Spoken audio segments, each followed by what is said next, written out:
അതിനകത്ത് വന്ന ഓഫേഴ്സൊക്കെ ഞാൻ അന്ന് ചെയ്തിരുന്നെങ്കിൽ ഞാൻ എവിടെയോ അല്ലേ? ഇന്ന് ഞാൻ വളരെ ഉയരങ്ങളിൽ നിൽക്കുന്ന ഒരു നടിയാകുമായിരുന്നു. ശരിക്കും എനിക്ക് പക്ഷെ ലവ് സ്റ്റോറി കേട്ടാ കൊള്ളാറുണ്ട്. എൻ്റെ പ്രണയം എന്ന് പറയുന്ന ഒരു ലവ് ലെറ്റർ തന്നതും അങ്ങോട്ടുള്ള ഒരു ലവ് ലെറ്റർ ഇങ്ങോട്ടുള്ള ഒരു ലവ് ലെറ്ററിലൊക്കെ നിന്നു പോയൊരു പ്രണയമായിരുന്നു. പിന്നീട് പ്രണയമൊന്നും ഇല്ലാന്ന് ബൈബിളിലൊക്കെ തൊട്ട് സത്യം ചെയ്യിപ്പിച്ചിട്ടാണ് എന്നെ നഴ്സിങ്ങിന് വിടുന്നത്. അതുകൂട് കൺസർവേറ്റീവ് പേരൻസ് ആയിരുന്നു. എന്നെ ജഡ്ജ് ചെയ്യുവാണ് ആൾക്കാർ. അതായത് നമ്മൾ നമ്മുടെ ഓൺ പൈസ കൊണ്ട് ചെയ്യുന്നു. അവിടെയാണ് ഈ പ്രശ്നം വരുന്നത്. ആ സ്റ്റാറിനോടുള്ള ആരാധന മൂത്ത് വട്ടായിട്ടുള്ള ഒരാളാണ്. അത് ആ പടം നടക്കാതെ പോയതിന്റെ ദേഷ്യത്തിൽ ഷിലുമോനെ അറ്റാക്ക് ചെയ്യുന്നതാണ്. ഞാൻ എൻ്റെ 20s ചിന്തിക്കുമായിരുന്നു, അയ്യോ ഒരു സ്ത്രീയുടെ ജീവിതത്തിൽ ഏറ്റവും വലുത് ഭർത്താവ്, കുട്ടികൾ, കല്യാണം ഇതൊക്കെയാണെന്ന് ചിന്തിക്കുമായിരുന്നു. എവിടെ എൻ്റെ ലൈഫിൽ വന്ന മിസ്റ്റേക്കുകൾ ഞാൻ അവരുടെ ലൈഫിൽ റിപ്പീറ്റ് ചെയ്യാതിരിക്കാൻ പാകത്തിന് ഞാൻ ഫോം ചെയ്യുമ്പോഴാണ് ഞാനൊരു അമ്മയാണ്. ഫേക്കായിട്ട് എനിക്ക് അറിയില്ല. എനിക്ക് അങ്ങനെ ഇഷ്ടമില്ലാത്തവരെ ഞാൻ കണ്ണ് നോക്കില്ല. ഞാൻ മാറിപ്പോകും. എനിക്ക് പെട്ടെന്ന് ഞാൻ ഒഴിഞ്ഞു മാറിപ്പോകും. നമ്മളെ ഏറ്റവും അടുത്ത് കൂടെ നിൽക്കുന്നവർ നമ്മളെ ഫേക്ക് ചെയ്യുവാണ്, നമ്മുടെ അടുത്ത് ഫേക്ക് ചെയ്താണ് നിൽക്കുന്നതെന്ന് തിരിച്ചറിയുമ്പോഴാണ് നമ്മുടെ സമാധാനം പോകുന്നത്. നമുക്ക് ഉറങ്ങാൻ പറ്റാതെ വരും. യു ഇൻ യു പരിചയപ്പെടുത്തേണ്ട ഒന്നും ആവശ്യമില്ല. ആക്ടറാണ്, പ്രൊഡ്യൂസറാണ്. പക്ഷേ എന്നെ ഏറ്റവും കൂടുതൽ അട്രാക്ട് ചെയ്തിട്ടുള്ള കാര്യം ഹോണസ്റ്റിയാണ്. അത് ഇപ്പോൾ വളരെ വിരളമായി ആൾക്കാരിൽ കാണുന്നൊരു ക്വാളിറ്റി ആയിട്ടാണ് എനിക്ക് തോന്നുന്നത്. അപ്പോൾ വളരെ സ്നേഹത്തോടെ, വളരെ സന്തോഷത്തോടെ യു ഇൻ യുവിലേക്ക് സ്വാഗതം ചെയ്യുന്നു. ഷിലു മാം, വെൽക്കം. Thank you Shiva. അപ്പോൾ ഞാൻ പറഞ്ഞ പോലെ എന്നെ സംബന്ധിച്ച് ആക്ടറായിട്ട് ഓഫ് കോഴ്സ് സിനിമകൾ ഒരുപാട് കണ്ടിട്ടുണ്ട്. പ്രൊഡ്യൂസർ എന്നുള്ള രീതിക്കും ഒരുപാട് സിനിമകൾ, ഈ സിനിമ ചെയ്തത് അബാമാണ് എന്ന് പറഞ്ഞ് നമ്മളെല്ലാ മൂവീസും കണ്ടിട്ടുണ്ട്. പക്ഷേ എനിക്ക് ഏറ്റവും അട്രാക്റ്റീവായി തോന്നുന്നത് ഹൗ ഹോണസ്റ്റ് യു ആർ എന്നുള്ളതാണ്. അതെവിടുന്ന് വരുന്നതാ? ഈസ് ഇറ്റ് ഫ്രം അതായത് ഞാനിങ്ങനെയാണ്, എനിക്ക് ഓണസ്റ്റായിട്ട് മാത്രമേ സംസാരിക്കാൻ അറിയുള്ളൂ എന്നുള്ളൊരു സ്പേസ് എന്നാണോ?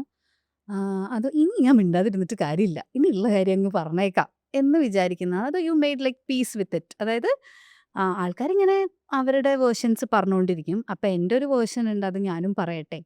അപ്പം ഇത് എവിടുന്നാണ് ശരിക്കും ഹോണസ്റ്റി വരുന്നത്? ഞാനങ്ങനെ ഒന്നും ഫേക്കായിട്ട് വന്ന ഓണസ്റ്റി അല്ല. ഞാൻ ആസ് ഇറ്റ് ഈസ് ഞാൻ ഇങ്ങനെയാണ്. അപ്പം നേരത്തെ അധികം സംസാരിക്കുമായിരുന്നില്ല ഞാൻ. അതായത് ക്യാമറയുടെ പിന്നിൽ അധികം സംസാരിക്കാതെ, വലിയ ബഹളങ്ങളൊന്നും ഇല്ലാതെ അതാണ് ഞാൻ. ശരിക്കുള്ള ഞാൻ അതാണ്. പക്ഷെ ഇപ്പം സംസാരിച്ച് തുടങ്ങിയത് എന്തുകൊണ്ടാന്ന് ചോദിച്ചാൽ, കുറേയൊക്കെ നമ്മൾ കാണുവാണല്ലോ സോഷ്യൽ മീഡിയയിലൂടെ. നമ്മളെന്താണെന്ന് അറിയാതെ കുറച്ച് പേര് ഇരുന്നിട്ട് നമ്മളെ ജഡ്ജ് ചെയ്യുന്നതൊക്കെ കണ്ടിട്ട് ഞാൻ എന്താണ് എന്ന് നമുക്ക് തന്നെ ഒരു സർട്ടൻ ലെവൽ എത്തിക്കഴിയുമ്പോൾ നമുക്ക് ഫീൽ ചെയ്യുമല്ലോ, സംസാരിക്കണം അല്ലെ എന്നെ റിവീൽ ചെയ്യണം എന്നുള്ളൊരു ഫീല് ഓട്ടോമാറ്റിക്കലി വരുന്നതാണ്. അതൊരു നമ്മൾ അറിഞ്ഞുകൊണ്ട് ചെയ്യുന്ന കാര്യമല്ല, അറിയാതെ നമ്മളിൽ നിന്ന് പുറത്തേക്ക് വന്നതാണ്. എനിക്ക് തോന്നുന്നത് വളരെ ഡീപ്പായിട്ടുള്ള ഒരു റിലേഷൻഷിപ്പാണ് ഹസ്ബൻഡും ഷീലയും തമ്മിൽ. അപ്പോൾ ഇത് ശരിക്കും എനിക്ക് പക്ഷേ ലവ് സ്റ്റോറി കേട്ടാൽ കൊള്ളാമെന്നുണ്ട്. അപ്പോൾ അതിനെക്കുറിച്ച് എന്താ ശരിക്കും ഒരു I guess it's a love marriage. എനിക്ക് അങ്ങനെയാണ് തോന്നുന്നത് കാണുമ്പോൾ. ഒരു അറേഞ്ച്ഡ് മാരേജ് പോലെ എനിക്ക് പേഴ്സണലി തോന്നുന്നില്ല. ഇത്രയും സ്നേഹിക്കുന്നതാണ്. I always advocate love marriages. അപ്പോൾ എന്താണ് ഒരു ലവ് സ്റ്റോറി? അങ്ങനെ ഭയങ്കര ഒരു ലവ് ഒന്നും അങ്ങനെയല്ല. ഇപ്പോഴത്തെ പോലത്തെ ലവ് ഫേസ് ഒന്നും അന്ന് ഇടായിരുന്നില്ലല്ലോ. ഇപ്പം ജനിച്ചിരുന്നെങ്കിൽ എനിക്ക് തോന്നാറുണ്ട്. എനിക്ക് പലപ്പോഴും ഇപ്പം ഞാൻ റീസെൻ്റ്ലി ഇന്നലെ ഒരു റീല് കണ്ടു. സ്കൂളിൽ കൊച്ചുകുട്ടികൾ അധ്യാപകൻ്റെ അടുത്ത്, ചെറിയ പ്രായം കുറഞ്ഞ അധ്യാപകനാണ്, ഒരു 38-40s നിൽക്കണ ഒരു അധ്യാപകൻ്റെ ചുറ്റിനും കൊച്ചുകുട്ടികൾ കൂട്ടുകാരനെ പോലെ തോളിൽ പിടിച്ച് അദ്ദേഹത്തിൻ്റെ തലയിലൊക്കെ ക്ലിപ്പൊക്കെ വെച്ച് കൊടുക്കുന്നു. അവരുടെ തലയിലിരിക്കുന്ന ക്ലിപ്പ് ഊരി അദ്ദേഹം ക്വസ്റ്റ്യൻ പേപ്പേഴ്സ് കറക്റ്റ് ചെയ്തുകൊണ്ടിരിക്കുകയാണ്. ഇതൊന്നും മൈൻഡ് ചെയ്യണില്ല. കുട്ടികളിങ്ങനെ ചില്ല് ചെയ്തുകൊണ്ട് നടക്കുന്നു. അങ്ങനെ ഒരു സ്കൂൾ ടൈമും അല്ലെ അന്നൊക്കെ ഞാൻ പഠിക്കുന്ന സമയത്തൊക്കെ അധ്യാപകരെ പേടിച്ചിട്ട് നമ്മൾ അടിയൊക്കെ കിട്ടുന്ന സമയമാണ്. അതുപോലെ തന്നെയാണ് പ്രണയവും ലവും ഒക്കെ അന്നത്തെ കാലത്ത് വളരെ ലിമിറ്റഡ് സ്പേസിൽ നിന്നിട്ടുള്ള കുഞ്ഞു നോട്ടങ്ങളിലൂടെ അങ്ങനെയൊക്കെ ആയിരുന്നല്ലോ. അപ്പോൾ എനിക്ക് എന്താണെന്ന് വെച്ചാൽ എൻ്റെ ഫാദർ ഭയങ്കര സ്ട്രിക്റ്റ് ആയിരുന്നു. അപ്പം പ്രണയിച്ചിട്ടൊന്നും ഉണ്ടായിരുന്നില്ല ഞാൻ. എൻ്റെ പ്രണയം എന്ന് പറയുന്ന ഒരു ലവ് ലെറ്റർ തന്നതും അങ്ങോട്ടുള്ള ഒരു ലവ് ലെറ്റർ ഇങ്ങോട്ടുള്ള ഒരു ലവ് ലെറ്ററിലൊക്കെ നിന്നു പോയൊരു പ്രണയമായിരുന്നു സ്കൂൾ കോളേജ് കാലഘട്ടം. അതൊക്കെ പിന്നീട് പ്രണയമൊന്നും ഇല്ലാന്ന് ബൈബിളിലൊക്കെ തൊട്ട് സത്യം ചെയ്യിപ്പിച്ചിട്ടാണ് എന്നെ നഴ്സിങ്ങിന് വിടുന്നത്. അതുകൂട് കൺസർവേറ്റീവ് പേരൻസ് ആയിരുന്നു. അപ്പോൾ അതെനിക്ക് പ്രണയം, ആണുങ്ങളെന്നൊക്കെ ഉള്ള കോൺസെപ്റ്റ് ഭയങ്കരമായിട്ട് പേടിയോടെ നോക്കിക്കാണുന്ന, അല്ലെങ്കിൽ ഒരാൾ വന്നിട്ട് ഇഷ്ടമാണെന്നൊക്കെ പറഞ്ഞാൽ അതെങ്ങനെ റിയാക്ട് ചെയ്യണമെന്ന് അറിയത്തില്ല. അതൊക്കെ ശരിക്കും എൻ്റെ ലൈഫിനെ നെഗറ്റീവായി ബാധിച്ചിട്ടുണ്ട്. നമ്മളങ്ങനെ ആവരുത്. കുട്ടികളെ വളർത്തുന്നത് നമ്മൾ വളരെ ഫ്രീ സ്പേസിൽ വളർത്തണം. ഒരാൾ വന്ന് നമ്മളോട് ഇഷ്ടമാണെന്ന് പറഞ്ഞാൽ നമുക്കതിനെ എങ്ങനെ പോസിറ്റീവ്‌ലി, നെഗറ്റീവ്‌ലി അതിൻ്റെ ശരി തെറ്റ് മനസ്സിലാക്കാൻ പറ്റുന്ന രീതിയിലേക്ക് വളർത്തണമെങ്കിൽ നമുക്ക് ആ ഒരു ബോധമുള്ള രീതിയിൽ നമ്മളെ വളർത്തണം. ആ സ്പേസ് ഫ്രീഡം എന്ന സാധനം എനിക്കുണ്ടായിരുന്നില്ല. അപ്പോൾ ഞാനിങ്ങനെ നഴ്സിംഗൊക്കെ കഴിഞ്ഞ് ഇങ്ങനെ കുവൈറ്റിൽ വർക്ക് ചെയ്യുന്ന സമയത്താണ് ഇദ്ദേഹത്തെ അതിൻ്റെയൊക്കെ ഇടയ്ക്ക് ഒത്തിരി പേര് എൻ്റെ അടുത്ത് വന്ന് proposals oh you are very doctors beautiful also. ഞാൻ കണ്ടിട്ടുണ്ട് മറ്റേ മാഗസിനിൽ വന്ന ഫോട്ടോ അതെ, അതെ. കണ്ടിട്ടുണ്ട്. ഞാനൊരു വളരെ ഇന്നസെൻ്റ് ആയിട്ടുള്ള ഒരു കുട്ടിയായിരുന്നു. അപ്പോൾ ഒരുപാട് ഇങ്ങനെ പ്രൊപ്പോസൽസ് ഒക്കെ വരുന്നുണ്ട്. അപ്പോൾ എനിക്ക് പേടിയാണ് എൻ്റെ അടുത്ത് വന്ന് ഇതുപോലെ ആൾക്കാർ പറയുമ്പം എനിക്കെന്തോ ഇവരെ ഞാൻ പേടിയോടെയാണ് നോക്കി കാണുന്നത്. എനിക്ക് ആ ഒരു വിവാഹം കഴിക്കണമെന്നോ അല്ലെങ്കിൽ കുട്ടികളുണ്ടാവണം, അങ്ങനെ ഒരു ഫാമിലി ഉണ്ട്, അപ്പം അത് നമ്മൾ ഇവരുടെ സൈഡിൽ നിന്നുള്ളതൊക്കെ നമ്മൾ നോക്കണം എന്നോ, ഞാൻ ഇവരെയൊക്കെ കാണുമ്പോൾ എന്തോ ഒരു പ്രത്യേക ജീവികളാണ്, അങ്ങനെയാണ് എന്നെ വളർത്തിയത്.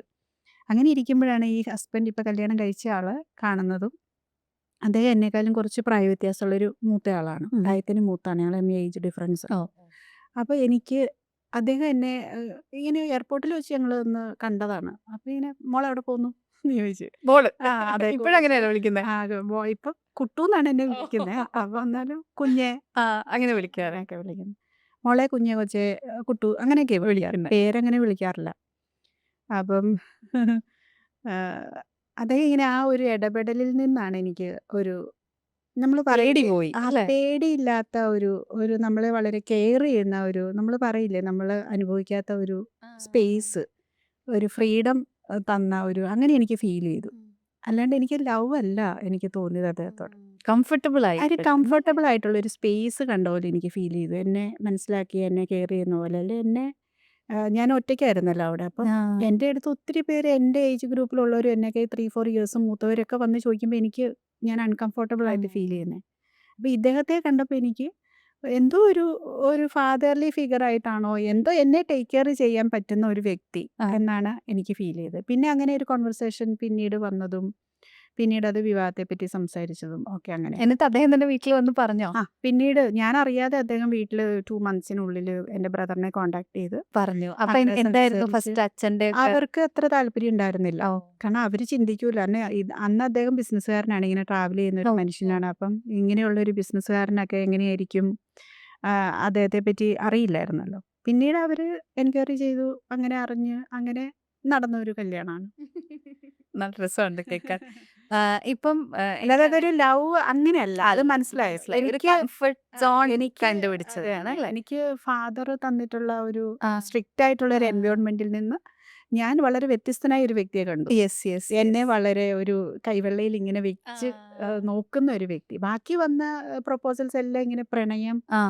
പ്രണയിച്ച് കുറെ കാലം നടക്കേണ്ടി വരുമോ? ഇന്നത്തെ അതെ. വീട്ടിൽ അതൊരു പ്രണയം എനിക്ക് പേടിയാണ്. പേടിയാണ്. അതെ, ഇവരെ നോക്കി കാണുന്നത് തന്നെ അപ്പൻ്റെ അടി കിട്ടിയിട്ടുണ്ട്, സത്യം ചെയ്തിട്ടുണ്ട് ബൈബിളാണ്. അങ്ങനെ നല്ല കുട്ടിയായിട്ട് വളർത്തിയതാണ്. എല്ലാം ഇങ്ങനെ ഭയങ്കര അത് തെറ്റ് ഇത് തെറ്റ് അങ്ങനെയായിരുന്നു. അതെ അങ്ങനെയാണ്.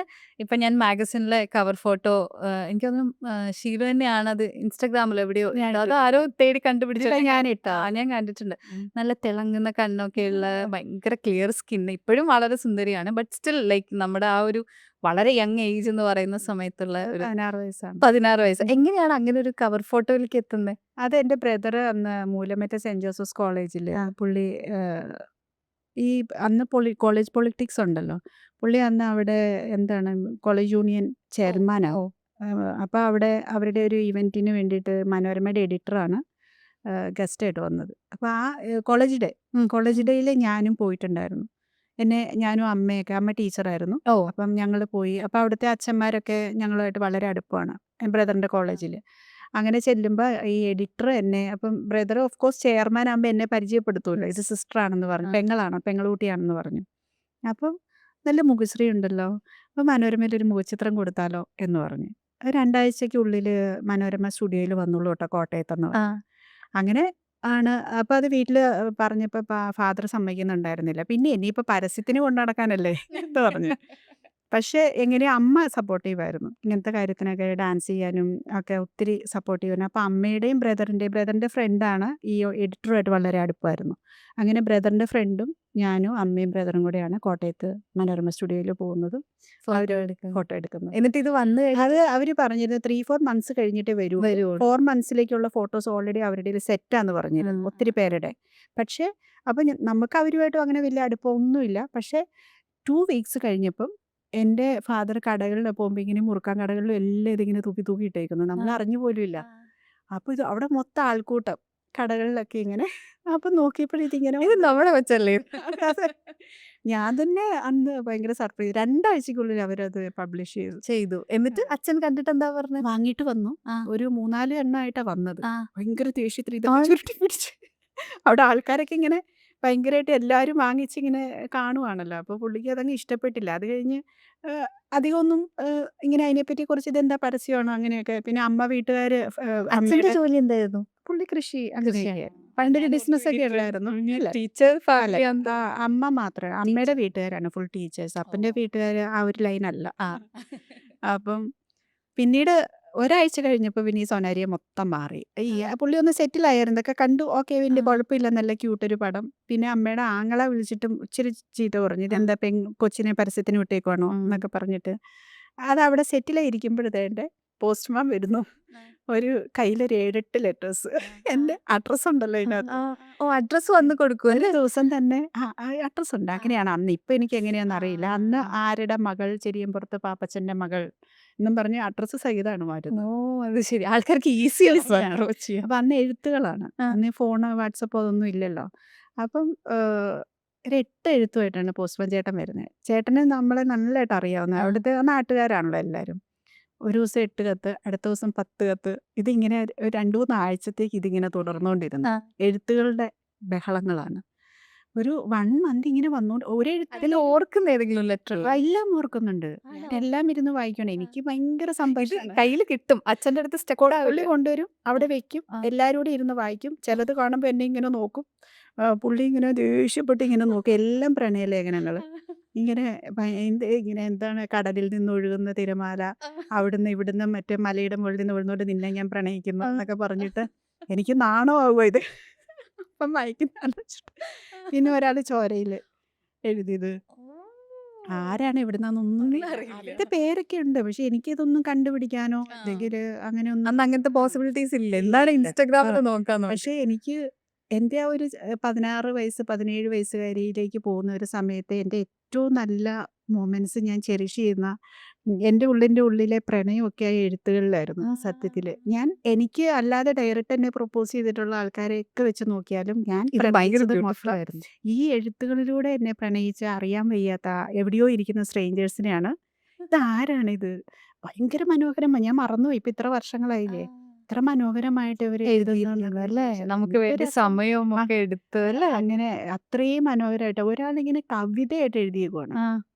എന്നെ കുറവൻ മലയുടെ ഉച്ചിയിൽ നിന്ന് എന്നും പറഞ്ഞ് തുടങ്ങിയിട്ടാണ്, ബാക്കി ഞാൻ മറന്നുപോയി. അതിനെ ആ ജലധാരേനെ കടലുമായിട്ട് ബന്ധിപ്പിക്കുന്ന ഒരു പ്രണയലേഖനമായിരുന്നു. അതൊക്കെ ഞാൻ അന്ന് കാണാതെ പഠിച്ചു വെച്ചു. എന്നിട്ട് എന്ത് ചെയ്തു, അത് 128 എഴുത്തുകളുണ്ടായിരുന്നു മൊത്തം കൂടെ. ഒരു മാസം കൊണ്ട് വന്നതാണ്.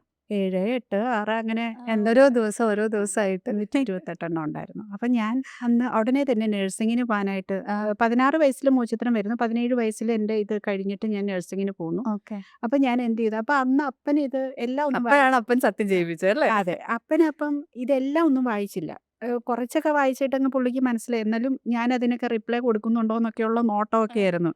ഇതൊന്നും മൈൻഡ് ചെയ്തേക്കരുത് എന്നൊക്കെ പറഞ്ഞ് പേടിപ്പിച്ചൊക്കെ. പക്ഷെ ഞാൻ ആ എഴുത്തുകളൊക്കെ ഇങ്ങനെ നിധി പോലെ എൻ്റെ ഒരു ട്രങ്ക് പെട്ടിയല്ല, കുഞ്ഞൊരു പെട്ടി.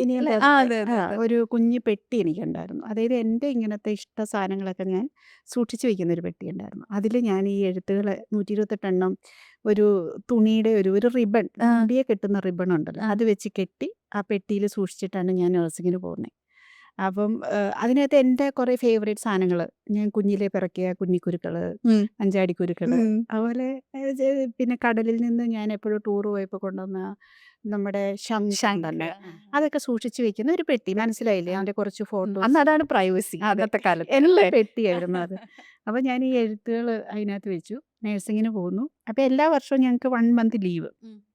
ഉണ്ട്. ഹൈദരാബാദിലാണ് ഞാൻ സെൻറ് തെരേസാസ് കോളേജ് ഓഫ് നഴ്സിംഗിലാണ് പോയത്. തിരിച്ചു വരുമ്പോൾ എൻ്റെ ഏറ്റവും വലിയ ആഗ്രഹം എന്ന് പറയുന്നത് ഇത് ഓടി വന്ന് ഈ പെട്ടി തുറക്കാം. ഈ പെട്ടി അവിടെ ഉണ്ടോ? ഞാൻ വെച്ചിട്ട് പോയ സ്പേസിൽ നിന്ന് പെട്ടി ഇച്ചിരിയെങ്കിലും മാറിയിട്ടുണ്ടെങ്കിൽ എനിക്ക് സഹിക്കാൻ പറ്റത്തില്ല. അതാരെങ്കിലും തുറന്നിട്ടുണ്ടോ? ഞാൻ വരുമ്പോഴേ എൻ്റെ ഫ്രീ സ്പേസിലെത്തി അപ്പോഴേ ഞാൻ ഈ പെട്ടി തുറക്കുക, ഇതെല്ലാം പരിശോധിക്കുക. പിന്നെ അങ്ങോട്ട് ഈ 1 മാസത്തിൽ ഞാൻ ഈ 128 എഴുത്തുകളും പലപ്പോഴായിട്ട് വായിക്കുമായിരുന്നു. അങ്ങനെ 4 വർഷങ്ങൾ കഴിഞ്ഞു. 5 വർഷമായപ്പോൾ ഞാൻ അവിടുന്ന് മുംബൈയിൽ സ്റ്റാഫ് നഴ്സായിട്ട് നാനാവതി ഹോസ്പിറ്റലിൽ ജോയിൻ ചെയ്തു. ഓക്കെ. ഞാൻ അവിടെ ആയിരിക്കുന്ന സമയത്ത് ഞങ്ങളുടെ വീട്, ഞങ്ങളന്ന് ഹൈ റേഞ്ചിലാണ് താമസിക്കുന്നത്, തോപ്രാംകുടി എന്ന് പറയുന്ന സ്ഥലം. അത് ശരി. അമ്മയ്ക്ക് അവിടെയായിരുന്നു ജോലി. ഓ, അമ്മ ടീച്ചറായിരുന്നു. ടീച്ചറായിരുന്നു. അപ്പോൾ അമ്മ പതിയെ അന്നപ്പോഴത്തേക്ക് റിട്ടയർമെൻ്റ് ഒക്കെ ആയപ്പോഴത്തേനും അമ്മ റിട്ടയർ ആവുന്നിടം വരെ ഞങ്ങൾ അവിടെയായിരുന്നു. റിട്ടയർമെൻറ്റ് കഴിഞ്ഞ് ഞങ്ങൾ ഞങ്ങളുടെ നാട് പാലായാണ്. ഞങ്ങൾ ബേസിക്കലി പാലാക്കാരാണ്. ഞാൻ ജനിച്ചതൊക്കെ ഭരണങ്ങാനത്താണ്. ഓ, അപ്പോൾ അമ്മയുടെ ജോലിയുമായിട്ട് ബന്ധപ്പെട്ടാണ് ഞങ്ങൾ ഈ ഹൈ റേഞ്ചിലേക്ക് താമസിക്കാനായിട്ട് പോകുന്നതും ഒക്കെ കുഞ്ഞുനാളിൽ. അപ്പം എന്ന് അമ്മ റിട്ടയർ ആയോ അന്ന് ഞങ്ങൾ തിരിച്ച് നാട്ടിലേക്ക് പോരണം എന്നുള്ള ഇതിലായിരുന്നു ഞങ്ങൾ അവിടെ നിന്നിരുന്നത്. അപ്പം ഞാൻ അവിടെ സ്റ്റാഫ് നഴ്സായി വർക്ക് ചെയ്യുന്ന സമയത്താണ് ഞങ്ങൾ അവിടുത്തെ വീട് വിറ്റിട്ട് ഞങ്ങളുടെ നാട്ടിലേക്ക് തന്നെ പാലാ സൈഡ്, ഇപ്പം ഞങ്ങളുള്ളത് മൂവാറ്റുപുഴ ഏരിയയിലാണ്, വാഴക്കുളം എന്ന് പറയും, അങ്ങോട്ടേക്ക് താമസം മാറുന്നു. ഞാൻ അവിടെ ഇല്ല വീട്ടിൽ. അപ്പോൾ ഈ വീട്ടിലെ സാധനങ്ങളെല്ലാം എടുത്തുകൊണ്ട് പോരുവാണല്ലോ. ഷിഫ്റ്റ് ചെയ്യുന്ന സമയത്ത് ഞാൻ മുംബൈയിലാണ്. അപ്പോൾ ഞാൻ അന്ന് ഫോൺ വിളിക്കുന്നു, പറയുന്നു വീട്ടിൽ അമ്മച്ചിയോടും ചാച്ചനോടും പറയുന്നു, എൻ്റെ പെട്ടി എടുക്കണം കേട്ടോ, മറക്കല്ലേ എന്ന് പറഞ്ഞ്. അപ്പം ആ അമ്മച്ചി പറഞ്ഞു എടുക്കും എന്ന് പറഞ്ഞു. അപ്പോൾ ഞാൻ വീണ്ടും ഇത് ഓർപ്പിച്ചുകൊണ്ടിരുന്നു, പെട്ടി എടുക്കണം. പക്ഷേ ഞാൻ വീണ്ടും വീട്ടിൽ ആ പുതിയ വീട്ടിൽ കാണാനായിട്ട് ഞാൻ വരുന്നത് 6 മാസങ്ങൾക്ക് ശേഷം. പെട്ടി എന്തെന്ന് ചോദിച്ചു. അപ്പോൾ അമ്മച്ചി പറഞ്ഞു അത് ചാച്ച എടുത്ത് കത്തിച്ചു കളഞ്ഞു എന്ന് പറഞ്ഞു, എഴുത്തെല്ലാം. ആ പെട്ടിയും കൊണ്ടുവന്നില്ല. കാരണം അതിനകത്ത് ചാച്ച തുറന്നു നോക്കുമ്പോൾ ഫുള്ള് ലവ് ലെറ്റേഴ്സ്. പുള്ളിക്ക് ആവശ്യമില്ലാത്ത സാധനങ്ങളാണ്. എഴുത്തുകളും കുറച്ച് കുഞ്ഞിക്കുരു, അഞ്ചാടിക്കുരു. അയ്യോ, വല്ലാണ്ട് സങ്കടപ്പെട്ടല്ലേ? അന്ന് മാഗസിനിൽ ഈ കവർ ചിത്രം വരെയും ഇത്രയും ലെറ്റേഴ്സ് വരെയും ഒക്കെ ചെയ്തതിൻ്റെ കൂടെ തന്നെ കുറേ ഓഫേഴ്സും ഉണ്ടായിരുന്നു. എനിക്ക് തോന്നുന്നു ആ ഓഫേഴ്സ് ഷീലു ചെയ്യാണ്ട് പിന്നെ ചെയ്ത ആൾക്കാരൊക്കെ may be they became very famous. ഇപ്പോൾ ഷീലു ഉള്ള പൊസിഷൻ അന്നേ കിട്ടിയ ആൾക്കാർ. സത്യസന്ധമാണത്. സത്യസന്ധമായിട്ട് അതാരും ഞാൻ പറഞ്ഞത് ഇതുവരെ ആരും വിശ്വസിച്ചിട്ടുണ്ടോ അല്ലെങ്കിൽ എനിക്കറിയില്ല. വളരെ ജെന്യുവൻ ആയിട്ട് പറയാണ്. അതിനകത്ത് വന്ന ഓഫേഴ്സൊക്കെ ഞാൻ അന്ന് ചെയ്തിരുന്നെങ്കിൽ ഞാൻ എവിടെയോ അല്ലേ ഇന്ന് ഞാൻ വളരെ ഉയരങ്ങളിൽ നിൽക്കുന്ന ഒരു നടിയാകുമായിരുന്നു. വളരെ എന്താ പറയുക, പ്രൊഫഷണൽ കത്തുകളും ആയിരുന്നു. അന്ന് കത്തുകളിലൂടെയായിരുന്നു നമ്മളുടെ ഓഫേഴ്സ് വരുന്നത്. മോഡലിംഗ് ഓർമ്മയുണ്ട് ആരായിരുന്നു അങ്ങനെ, ഏതായിരുന്നിരിക്കും? ഞാൻ വളരെ എനിക്ക് പേരുകളൊന്നും ഓർക്കുന്നില്ല. അറിയാം, ഓർമ്മിക്കാൻ വേണ്ടിയിട്ടാണല്ലോ ലെറ്റേഴ്സ് വെച്ചിരുന്നേ. അപ്പം എൻ്റെ ഫാദർ എന്നോട് ചെയ്തത് ഭയങ്കര കടുങ്കൈയായിപ്പോയി. അപ്പോൾ അല്ല, സീരിയലിൽ നിന്നുണ്ടായിരുന്നു, സിനിമയിൽ നിന്നുണ്ടായിരുന്നു, പിന്നെ എനിക്ക് തോന്നുന്നു വളരെ ഫേമസ് ആയിട്ടുള്ള ഡയറക്ടേഴ്സിൻ്റെ ഒക്കെ ഉണ്ടായിരുന്നു. എനിക്ക് പക്ഷെ അത് ആ ഒരു അന്ന് നമ്മൾ ഇപ്പൊ തന്നെ ഇപ്പോഴാണല്ലോ നമ്മൾ ഡയറക്ടേഴ്സിന്റെയും പ്രൊഡ്യൂസേഴ്സിന്റെ ഒക്കെ പേര് നമുക്ക് ഇത്രയും അറിയാൻ തുടങ്ങി. അന്ന് ഒരു 4 ആക്ടറിന്റെ പേര് അറിയുന്നതിൽ കൂടുതൽ നമുക്ക് ചിലപ്പോൾ അറിയണ്ടാവില്ല. പക്ഷെ ഡെഫിനറ്റ്ലി അന്ന് ഈ പറഞ്ഞതുപോലെ അന്നൊരു കവർ ചിത്രം വരുന്നത് തന്നെ ഒരു വലിയ കാര്യമാണ്. കവർ ചിത്രങ്ങളിൽ നിന്ന് വന്ന മുഖങ്ങളെ ആയിരുന്നു. അതെ, ഡെഫിനറ്റ്ലി. അത് എനിക്ക് തോന്നുന്നു പല പിന്നെ മഞ്ജു ചേച്ചി, നവ്യ ചേച്ചി എല്ലാവരും അങ്ങനെ വന്നവരാൾക്കാരാണ്. അപ്പം ഞാൻ അന്ന് ചെയ്തിരുന്നെങ്കിൽ അന്ന് നമ്മുടെ മഞ്ജു വാര്യറും അല്ലെങ്കിൽ മറ്റേ ദിവ്യ ഉണ്ണിയൊക്കെ തിളങ്ങിയിരിക്കുന്ന സമയമാണ് എൻ്റെ ഈ മുഖചിത്രം വരുന്നത്. അവർ സിനിമയിൽ തിളങ്ങി നിൽക്കുന്ന സമയത്താണ് എൻ്റെ ഈ മുഖചിത്രം വരുന്നത്. അപ്പം ഞാൻ ആരോ റീപ്ലേസ് ചെയ്തു ഫോർ ഷുവർ അല്ലേ? തീർച്ചയായിട്ടും അത് ഒരു 8-9 എണ്ണം അതായിരുന്നു. ബാക്കിയൊക്കെ ഈ 128 എണ്ണത്തിൽ 120 എണ്ണം പ്രണയലേഖനം പിടിച്ചു, പ്രൊപ്പോസൽസ് ഒക്കെയാണ്. ബാക്കി എണ്ണം ഓഫർ. ഉറപ്പായിട്ടും ഞാനത് പ്രത്യേകം നോട്ട് ചെയ്താണ്. അത് ഭയങ്കര പ്രൊഫഷണൽ ആയിരുന്നു. അതിൻ്റെ പുറത്ത് അതിൻ്റെ കമ്പനിയുടെ നെയിമൊക്കെ എഴുതിയ, പ്രൊഡക്ഷൻ കമ്പനിയുടെ പേര് എഴുതിയ, അങ്ങനെയൊക്കെയുള്ള സാധനങ്ങളായിരുന്നു. പിന്നെ കുറച്ച് മോഡലിംഗ് രംഗത്തുനിന്ന് ഔട്ട് ഓഫ് കേരളയിൽ നിന്നും ഉണ്ടായിരുന്നു. അപ്പോൾ അതൊക്കെ ഞാൻ പ്രത്യേകം, പക്ഷെ എനിക്കിതൊന്നും ഇതാരുടെയാന്ന് നോക്കാനോ അല്ലെ ഇതൊന്ന് അന്വേഷിക്കാനോ ഒന്നും എനിക്ക് അതിനുള്ള ഹെൽപ്പ് ചെയ്യാൻ ആളുണ്ടായിരുന്നില്ല. ആരില്ല. അക്കാദമിക്കലി ഓറിയന്റഡ് ആയിട്ട് പോകുന്ന പിന്നെ ഒരാളാണ്. എനിക്ക് അങ്ങനെ ഗോഡ് ഫാദർ ഇല്ല, സിനിമയിൽ ബന്ധങ്ങളില്ല. അമ്മയുടെ വീട്ടുകാരോട് പറഞ്ഞാൽ പരസ്യത്തിന് വിട്ടേക്കുവാ എന്ന് ചോദിക്കുന്ന ആൾക്കാര്. പെങ്കൊച്ചിനെ. അപ്പനാണെങ്കിൽ ഇത് കാണുമ്പോൾ തന്നെ എന്താണ്ട് ഭയങ്കര വൃത്തികെട്ട സാധനം പോലെ കാണുന്ന ഒരു പക്ഷെ അന്ന് കുഞ്ഞു ഷീലുവിന് ആഗ്രഹം ഉണ്ടായിരുന്നോ സിനിമ ചെയ്യണം എന്നൊക്കെ? ഇത് വന്നപ്പം അതുവരെ നമ്മൾ ഇല്ല, ഇതൊന്നും അങ്ങനെ ചിന്തിക്കുന്നില്ല. ഈ ചിന്തിക്കില്ല. എഴുത്ത് കണ്ടപ്പം ആ. തോന്നൂലോ, ആ. ഇത് കൊള്ളാലോ, എന്നെ വിളിച്ചിട്ടുണ്ടല്ലോ, അപ്പം ഞാൻ എന്തോ ആണ്, എന്നെ കാണാനൊക്കെ ഭംഗിയുണ്ട് എന്നൊക്കെ ഞാൻ തിരിച്ചറിയുന്നതും ഒക്കെ ഈ എഴുത്ത് കാണുമ്പോഴാണ്. അപ്പം ഇന്ന് പോയാലോ എന്ന് ചോദിക്കാൻ പോയിട്ട് ഈ എഴുത്ത് ഒന്ന് എന്നാന്ന് നോക്കാൻ പോലും പറയിക്കാനുള്ളൊരു സ്പേസ് എനിക്ക് അവിടെ ഇല്ല. അങ്ങനെ ഞാൻ ആ എഴുത്തുകൾ ഇങ്ങനെ സൂക്ഷിച്ച നിധി പോലെ വെച്ചിട്ട് പോയത്. വേറെ സിബ്ലിങ്സ് ആരാളെ? ബ്രദർ ഈ പറഞ്ഞ കോളേജിൽ കോളേജ് പുള്ളി ഇപ്പൊ കോളേജ് പ്രൊഫസറാണ് നമ്മുടെ സെക്കൻഡ് കോളേജിൽ. പുള്ളി ബേസിക്കലി ഒരു ടീച്ചർ ഫാമിലി ആണ് അതെ അതെ അല്ലേ? അതെ ടീച്ചർ. അച്ഛൻ ഇപ്പോഴും ഇത്രയും സ്ട്രിക്റ്റ് ആണോ? ഇപ്പൊ അദ്ദേഹത്തിന് പ്രായമായി, ആ. സ്ട്രിക്റ്റ് തന്നെയാണ്. ഇപ്പോഴും- ഇപ്പോഴും ഞാൻ അവിടെ വീട്ടിൽ പോയി 2 ദിവസത്തേക്ക് ഹസ്ബൻഡ് ഇല്ലാതെ നിന്നാൽ അദ്ദേഹം അധികം നേരം മുറ്റത്ത് നിൽക്കണ്ട, കയറി അകത്തിരിക്കുക എന്നൊക്കെ പറയുന്ന, അല്ലെ എനിക്കൊരു ഫോൺ കോൾ വന്നാൽ ആരാണത്, ബാബു ആണോ, അതായത് എന്റെ ഹസ്ബൻഡ് മാത്രമേ എന്നെ വിളിക്കാവുള്ളൂ, വേറെ ആരും വിളിക്കാൻ പാടില്ല എന്ന് ആഗ്രഹിക്കുന്ന ഒരു ഫാദറാണ്. ഏതെങ്കിലും ഒരു മൊമെന്റിൽ ഇപ്പൊ ഇത്രയും സിനിമകൾ ചെയ്തു, ഇത്രയും പെർഫോമൻസസ് കണ്ടു, ഇതൊക്കെ അച്ഛൻ കാണുമോ? അച്ഛൻ എല്ലാം appreciate ചെയ്യും? കാണിക്കാറുണ്ട്. എല്ലാം കാണിക്കാറുണ്ട്. അപ്പൊ ഏതെങ്കിലും കണ്ടിട്ട് ഭയങ്കര ഇഷ്ടമായി എന്ന് പറയോ, അല്ലെങ്കിൽ ഇതത്ര നന്നായിട്ടില്ല നീ ശരിയാക്കണം പറയോ, അങ്ങനെ എന്തെങ്കിലുമൊക്കെ ചെയ്തിട്ടുണ്ടോ? എന്നോട് അങ്ങനെ ഇപ്പം ഞാൻ എൻ്റെ ഇപ്പം ഹസ്ബൻഡിനെ കല്യാണം കഴിച്ച പിന്നെ അദ്ദേഹം കുറച്ച് നല്ല ഒരു ബോൾഡാണ്. ഞാൻ അദ്ദേഹത്തിന്റെ കീഴിലാണ്, പുള്ളി എന്നെ നന്നായി നോക്കിക്കോളും, അപ്പൻ്റെ ആവശ്യം അവിടെ ഇല്ല, അപ്പൻ്റെ എന്നൊരു ഒരു തോന്നൽ. സ്ട്രിക്ട്നെസ്സിന്റെ ആവശ്യം ഇല്ല എന്ന് അദ്ദേഹത്തിന് മനസ്സിലായല്ലോ. അത് കഴിഞ്ഞ് പിന്നെ അങ്ങനെ അധികം അങ്ങനത്തെ പ്രശ്നങ്ങളില്ല. പക്ഷെ സിനിമ കണ്ടിട്ട് വലിയ ഇഷ്ടപ്പെടുന്നൊന്നും ഇല്ല. പ്രൊഡ്യൂസ് ചെയ്യുന്ന സിനിമകളും കാണിക്കാറുണ്ട്. പ്രൊഡ്യൂസ് ചെയ്ത് എല്ലാം കൊണ്ടുപോയി കാണിക്കാറുണ്ട്. അമ്മേനെയും അപ്പനെയും കൂടെ കൊണ്ടുപോയി കാണിക്കാം. അമ്മയ്ക്ക് പൊതുവെ അമ്മച്ചിക്ക് ഭയങ്കര ഇഷ്ടം. ഇഷ്ടമാണ്. ഭയങ്കര ഇഷ്ടം. ഏതെങ്കിലും ഒരു ക്യാരക്ടർ കണ്ടിട്ടോ ഇത് നല്ല രസമായിട്ട് ചെയ്തിട്ടുണ്ട് അവർക്ക് ഏറ്റവും ഇഷ്ടപ്പെട്ടത് ഇപ്പൊ ഈ രവീന്ദ്ര നീ എവിടെ ഭയങ്കരമായിട്ട് ഇഷ്ടപ്പെട്ടു. പിന്നെ പുതിയ നിയമത്തിലെ ക്യാരക്ടർ, പട്ടാഭിരാമനാഥ ക്യാരക്ടർ, ആടുപുലിയാട്ടത്തിലെ ക്യാരക്ടർ, അവർക്ക് എല്ലാം ഞാൻ ചെയ്യുന്ന സിനിമകൾ ചിലത് മാത്രമാണ് ഇഷ്ടപ്പെട്ടില്ല എന്ന് പറഞ്ഞിട്ടുള്ളൂ. അമ്മ ഇങ്ങനെ പ്രൗഡായിട്ട് വേറെ ആരോടെങ്കിലും പറയുന്നൊക്കെ കേട്ടിട്ടുണ്ടോ? അങ്ങനെ പേരൻസ് അല്ല എൻ്റെ. എക്സ്പ്രസീവ് അല്ല. അല്ല, ഒട്ടുമല്ല.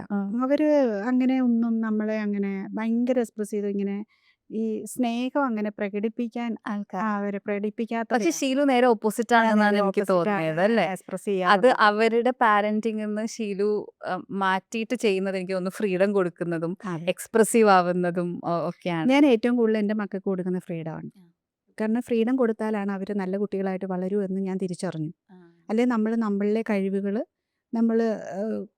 നമ്മൾ പറയില്ലേ, ഈ ഉൾവലിഞ്ഞു പോവും നമ്മൾ തന്നെ. നമുക്ക് എക്സ്പ്രസ് ചെയ്യാൻ പേടിയായിരിക്കും, മറ്റുള്ളവരോട് മിങ്കിൾ ചെയ്യാൻ പേടിയായിരിക്കും, എന്താ സംസാരിക്കേണ്ടതെന്ന് അറിയാം. അതെല്ലാം ഫ്രീഡത്തിൽ നിന്ന് വരുന്ന, നമ്മൾ അവർക്ക് കൊടുക്കുന്ന ഒരു സ്പേസ് ഉണ്ടല്ലോ.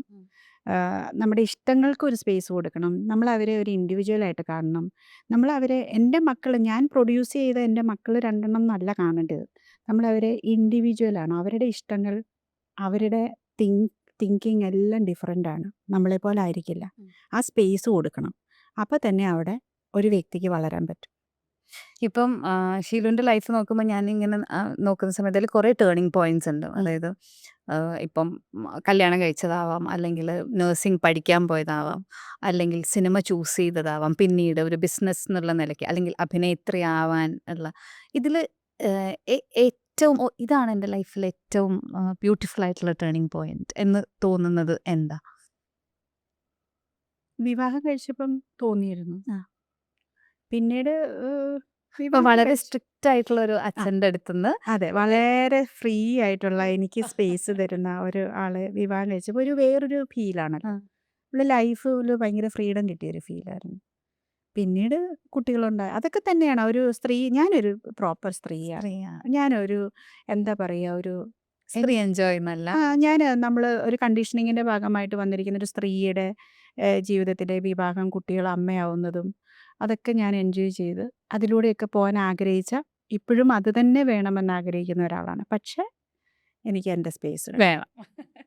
അത് വേണം. അത് അന്നൊക്കെ ഞാൻ ഒരുപാട് അഡ്ജസ്റ്റ് ചെയ്ത് തിരിച്ചറിയാതെ ആ സ്പേസ് ഉപയോഗിക്കാതെ പോയിട്ടുണ്ട്, മക്കളെ വളർത്തുന്ന തിരക്കിൽ, മക്കൾക്ക് വേണ്ടിയിട്ട്, മറ്റുള്ളവർക്ക് വേണ്ടിയിട്ട്.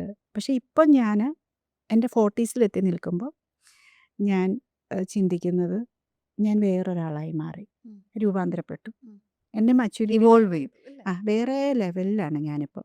ഞാൻ തിങ്ക് ചെയ്യുന്നത്, ഞാൻ ആൾക്കാരെ ജഡ്ജ് ചെയ്യുന്നത്, ഞാൻ ആൾക്കാരെ നോക്കിക്കാണുന്നത്, എല്ലാത്തിലും ഞാൻ വേറൊരു ലെവലിലാണിപ്പോൾ കാണുന്നത്. അതെല്ലാവരും അങ്ങനെ എത്തും. സര ആ ഒരു ഏജ് ആകുമ്പോഴേക്കും നിങ്ങൾ ചോദിച്ചു നോക്കിയോ, ഒരു 40സിലെത്തിയ സ്ത്രീകളോട് അവരുടെ കാഴ്ചപ്പാട് ടോട്ടലി ഡിഫറെൻ്റ് ആയിരിക്കും. കുറച്ചും കൂടെ നല്ലതാവും അല്ലേ? നല്ലതാവും കുറച്ചും കുറച്ചും കൂടെ കൂടെ free ആവും. നല്ലതാവും. പക്ഷെ വേറെ പ്രശ്നം എന്നാണെന്നറിയോ, ഈ കൂടെ ഉള്ളവർ നല്ലതാവുന്നില്ല. അതൊരു പ്രശ്നമാണ്. അത് പ്രശ്നമാണ്. നമ്മൾ നല്ലതായിക്കൊണ്ടിരിക്കും, പക്ഷെ നമ്മളെ മനസ്സിലാക്കുമോ, അല്ലെ നമുക്കെന്തോ അവൾക്കെന്തോ പ്രശ്നമാണ്, അവൾക്കെന്തോ ഹോർമോണിൻ്റെ പ്രശ്നം ഏതാണ്ടാണ്, എന്തോ ഡിപ്രഷനോ ഫ്രസ്ട്രേഷനോ ഏതാണ്ടാണ് എന്നാണ് ആൾക്കാർ. അത് ഫ്രസ്ട്രേഷനാന്നേ എന്നേ പറയൂ. പക്ഷെ സത്യത്തിൽ ഈ ഫ്രസ്ട്രേഷൻ അല്ല ഇത്. ഇവർ വളർന്നു, ഇവർ മച്വേർഡായി, കൂടെ നിൽക്കുന്നവർ വളരുന്നില്ല, അവിടെ തന്നെ നിൽക്കുവാണ്. അവർ അവിടെ നിൽക്കുന്നതിൻ്റെ പ്രശ്നമാണ്. അതാണ് എനിക്ക് മനസ്സിലായ ഒരു കാര്യം. ഇപ്പൊ ഞാൻ ഷീലു മാം, ഐ മീൻ ഷീലു വരുന്നില്ല, അങ്ങനെ ഞാൻ ഇങ്ങനെ പറഞ്ഞ് ശീലിച്ചു പോയണ്ട. അതായത് എനിക്ക് തോന്നിയിട്ടുള്ളൊരു കാര്യം പുറത്തുനിന്ന് നോക്കുമ്പോൾ, അതായത് ഷീലു ഒരു പ്രൊഡ്യൂസർ ആയതുകൊണ്ടും, അതായത് സ്വന്തം പൈസ മുടക്കി സിനിമകൾ എടുക്കുന്നത് കൊണ്ടും, അല്ലെങ്കിൽ ഹസ്ബൻഡ് വളരെ റിച്ച് ആയതുകൊണ്ടൊക്കെ ആൾക്കാർ ജഡ്ജ് ചെയ്യുന്നുണ്ട്, അങ്ങനെ തോന്നിയിട്ടുണ്ടോ? ഉണ്ട് ഉണ്ട് ഉണ്ട് തീർച്ചയായിട്ടും. അതായത് ഞാൻ വിചാരിക്കും ഇപ്പം ഷീലുവിനെ പോലെയുള്ള ഒരാള് if you were from a very എന്താ പറയാ ഒരു മിഡിൽ ക്ലാസ്സോ അല്ലെങ്കിൽ അതിൽ താഴ്ന്ന ഒരു സ്ഥലത്ത് നിന്ന് വന്നിട്ടാണ് ഇപ്പൊ ചെയ്ത ഈ പെർഫോമൻസസ് ഒക്കെ ചെയ്തിരുന്നെങ്കിൽ മേ ബി ആളുകൾ കൈയടിച്ചേനെ എന്ന് അതാണ് പോയിന്റ്. തോന്നിയിട്ടുണ്ട്. അന്ന് ഞാൻ വന്നിരുന്നെങ്കിൽ, മനോരമ മുഖസിത്ത അന്ന് ഞാൻ വന്നിരുന്നെങ്കിൽ, ഇന്ന് ഞാൻ കേൾക്കേണ്ടി വരുന്ന ഈ ചില പ്രഹസനങ്ങളുണ്ടല്ലോ, ആൾക്കാരിൽ നിന്ന് വരുന്ന പാഴ്വാക്കുകൾ, അത് കേൾക്കേണ്ടി വരില്ലായിരുന്നു. ഞാൻ പെർഫോം ചെയ്തിരിക്കുന്നതൊക്കെ ആദ്യകാലങ്ങളിൽ ഞാൻ പഠിക്കുമായിരുന്നു. എല്ലാവരും അങ്ങനെയാണ്. ആദ്യത്തെ എക്സ്പീരിയൻസുകളൊക്കെ നമ്മൾ ഫ്ലോപ്പുകളായിരിക്കാം, തെറ്റുകുറ്റങ്ങളുണ്ടാകും. പക്ഷെ ഞാൻ ഓരോ സിനിമയും ഞാൻ ബെറ്ററായി വരുമായിരുന്നു. ഈ ചെയ്തുകൊണ്ടിരിക്കുന്ന എല്ലാവരും അത്രയൊക്കെ ചെയ്യുന്നുള്ളെന്ന് തന്നെ ഞാൻ വിശ്വസിക്കുക. അപ്പം എന്നെ ജഡ്ജ് ചെയ്യുവാണ് ആൾക്കാർ. അതായത് നമ്മൾ നമ്മുടെ ഓൺ പൈസ കൊണ്ട് ചെയ്യുന്നു. അവിടെയാണ് ഈ പ്രശ്നം വരുന്നത്. ഇപ്പം നിങ്ങൾ പൈസക്കാരല്ലേ, നിങ്ങൾ ഇനിയിപ്പോൾ ഞങ്ങൾ വളർത്തേണ്ട ആവശ്യമില്ല, നിങ്ങൾ എന്തിനാണ് നിങ്ങൾ വന്ന് അഭിനയിക്കുന്നത്? എനിക്ക് പല കമൻറ്റുകളും ഞാൻ കേട്ടിട്ടുണ്ട്. നിങ്ങൾ ആ സിനിമയിൽ ഇല്ലായിരുന്നെങ്കിൽ ഈ പടം ഓടിയാനായിരുന്നു എന്ന്. ഞങ്ങളുടെ ഓൺ സിനിമയെ പറ്റിയിട്ടുള്ള കമൻറ്റുകളാണ്. നിങ്ങൾ അഭിനയിച്ചതാണ് അതിനകത്തെ പ്രശ്നം എന്ന് പറയുന്നത്. അപ്പം ഞാൻ ചോദിക്കുന്നത്, ഞാൻ ചെയ്ത റോള് ചെയ്യാൻ വേണ്ടിയിട്ട് ഞാൻ 15 ലക്ഷം കൊടുത്ത് വേറൊരു നടിയെ കൊണ്ടുവന്ന് ചെയ്താൽ ഈ 15 ലക്ഷം ഇവർ തരുമോ? 15 ലക്ഷം ഞാനവിടെ സേവ് ചെയ്തു. പക്ഷെ വേറൊരു നടി ഞാൻ ചെയ്ത റോൾ അവിടെ ചെയ്താൽ ഇതിനേക്കാൾ ബെറ്റർ ആകുമെന്ന് ഞാനോ അല്ലെങ്കിൽ അതിനകത്തെ ഡയറക്ടറോ ആഗ്രഹിക്കുന്നില്ല. അതുകൊണ്ടാണല്ലോ അവരെന്നെ വെച്ച് ചെയ്യിപ്പിക്കുന്നത്. ഇപ്പം ഇങ്ങനത്തെ കമന്റ്സ് ഞാനും കണ്ടിട്ടുണ്ട്, തിരിച്ചു പറയുന്നവരെയും കണ്ടിട്ടുണ്ട് കേട്ടോ. പക്ഷെ നമ്മൾ എപ്പോഴും ആസ് ഹ്യൂമൻ ബീയിങ്സ് നമ്മൾ നെഗറ്റീവ് ആയിട്ടുള്ള കമന്റിൽ നമുക്ക് ഒരാൾ പോസിറ്റീവ് പറഞ്ഞാൽ തോന്നുന്ന സന്തോഷത്തെക്കാളും കൂടുതൽ നമുക്ക് ചിലപ്പം വിഷമം തോന്നും ഒരു വിഷമിപ്പിക്കുന്ന കമന്റ് കാണാം. അപ്പൊ ആദ്യം ഒരു സിനിമ ചെയ്യുമ്പോൾ ഷീലു ഇത് എക്സ്പെക്ട് ചെയ്യുന്നില്ല, ആസ് ഇൻ ഷീലു എക്സ്പെക്ട് ചെയ്യുന്ന അക്സെപ്റ്റ് ചെയ്യും ആൾക്കാർ. ഓഫ് കോഴ്സ് അങ്ങനെയാണല്ലോ നമ്മൾ എല്ലാവരും അങ്ങനെ തന്നെയാണ്. ഇപ്പം ഞാനും ഒരു ആക്ടർ, ഞാനും വിചാരിക്കുക എൻ്റെ പെർഫോമൻസിനെ കുറിച്ച് മെജോറിറ്റി ആൾക്കാർ നല്ലത് പറയും എന്നാണ് നമ്മൾ വിചാരിക്കുക. അപ്പോൾ ഏതെങ്കിലും ഒരു പോയിന്റ് ഭയങ്കര ഹേർട്ട്ഫുൾ ആയിട്ട് തോന്നിയിട്ടുണ്ടോ? ഏതെങ്കിലും ഒരു, കാരണം കമന്റ് ചെയ്യുന്നവർ പലപ്പോഴും ഒരു മുഖമില്ലാതെ ഏതെങ്കിലും ഒരു അക്കൗണ്ടിൽ നിന്ന് ചിലപ്പോൾ പേഴ്സണൽ വെഞ്ചൻസിന്റെ പുറത്തൊക്കെ ആയിരിക്കാം ചെയ്യുന്നത്. They drop a comment and they leave. നമ്മൾ പക്ഷെ ഇത് കണ്ടിട്ട് ദിവസങ്ങളോളം ചിലപ്പം നമ്മൾ അപ്പം അങ്ങനെ എന്തെങ്കിലും ഒരു ഹേർട്ട്ഫുൾ ആയിട്ടുള്ള പർപ്പസിൽ ചെയ്ത ഒരു വ്യക്തിനെ ഈയിടെ ഞാൻ തിരിച്ചറിഞ്ഞു. അതായത് എന്നെ വർഷങ്ങളായിട്ട് എന്നെ ഉപദ്രവിച്ചുകൊണ്ടിരിക്കുന്ന ഒരു വ്യക്തിനെ. വർഷങ്ങൾ ഇൻ ദ സെൻസ്, ഞങ്ങളൊരു സിനിമ പ്ലാൻ ചെയ്തിട്ടുണ്ടായിരുന്നു, ഒരു സൂപ്പർ സ്റ്റാറിനെ വെച്ചിട്ടുള്ള ഒരു പടം. അപ്പോൾ ആ പടം ചില കാരണങ്ങളാൽ അത് നമ്മൾ ഡ്രോപ്പ് ചെയ്തു. കാരണം ബഡ്ജറ്റ് തന്നെയാണ് കാരണം. നമ്മൾ എക്സ്പെക്ട് ചെയ്തതിനേക്കാൾ വലിയ, നമ്മളത് അഡ്വാൻസ് കൊടുത്ത് ഓക്കെ ആയൊരു പടമായിരുന്നു. പക്ഷെ നമ്മൾ ആ ബഡ്ജറ്റിൽ ചെയ്താൽ ചിലപ്പോൾ നമ്മുടെ കൈ പൊള്ളുമെന്ന് നമുക്ക് തോന്നിയത് കൊണ്ട് നമ്മൾ ആ പടം ഡ്രോപ്പ് ചെയ്തായിരുന്നു, അനൗൺസ് ചെയ്തായിരുന്നു ആ പടം. അപ്പോൾ അത് പല സിനിമകളും അങ്ങനെ സംഭവിക്കാറുണ്ടല്ലോ. അപ്പോൾ അങ്ങനെ നമ്മുടെ കേസിലും ഒരു 2 വർഷം മുന്നേ സംഭവിച്ച കാര്യമാണ്, 2-3 വർഷമായി. അപ്പോൾ ആ പടത്തിൻ്റെ സംവിധായകനും അത് വളരെ വിഷമം ഉണ്ടാക്കിയായിരുന്നു. അപ്പോൾ എനിവേ നമ്മളത് ഡ്രോപ്പ് ചെയ്യേണ്ടതായിട്ട് വന്നു. അങ്ങനെ സംഭവിച്ചപ്പോൾ എന്ത് പറ്റിയെന്ന് ചോദിച്ചാൽ, ഈ സൂപ്പർ സ്റ്റാറിൻ്റെ ഒരു ഫാന്, അദ്ദേഹം ഡൈഹാർഡ് ഫാനാണ് അദ്ദേഹത്തിൻ്റെ. അപ്പം അദ്ദേഹം വളരെ മോശമായിട്ട് എന്നെ അന്ന് തൊട്ട് അറ്റാക്ക് ചെയ്യാൻ തുടങ്ങിയായിരുന്നു സോഷ്യൽ മീഡിയയിലൂടെ. അറ്റാക്ക് എന്ന് പറഞ്ഞാൽ ചെറിയ രീതിയിലുള്ളൊരു അറ്റാക്ക് അല്ലായിരുന്നു.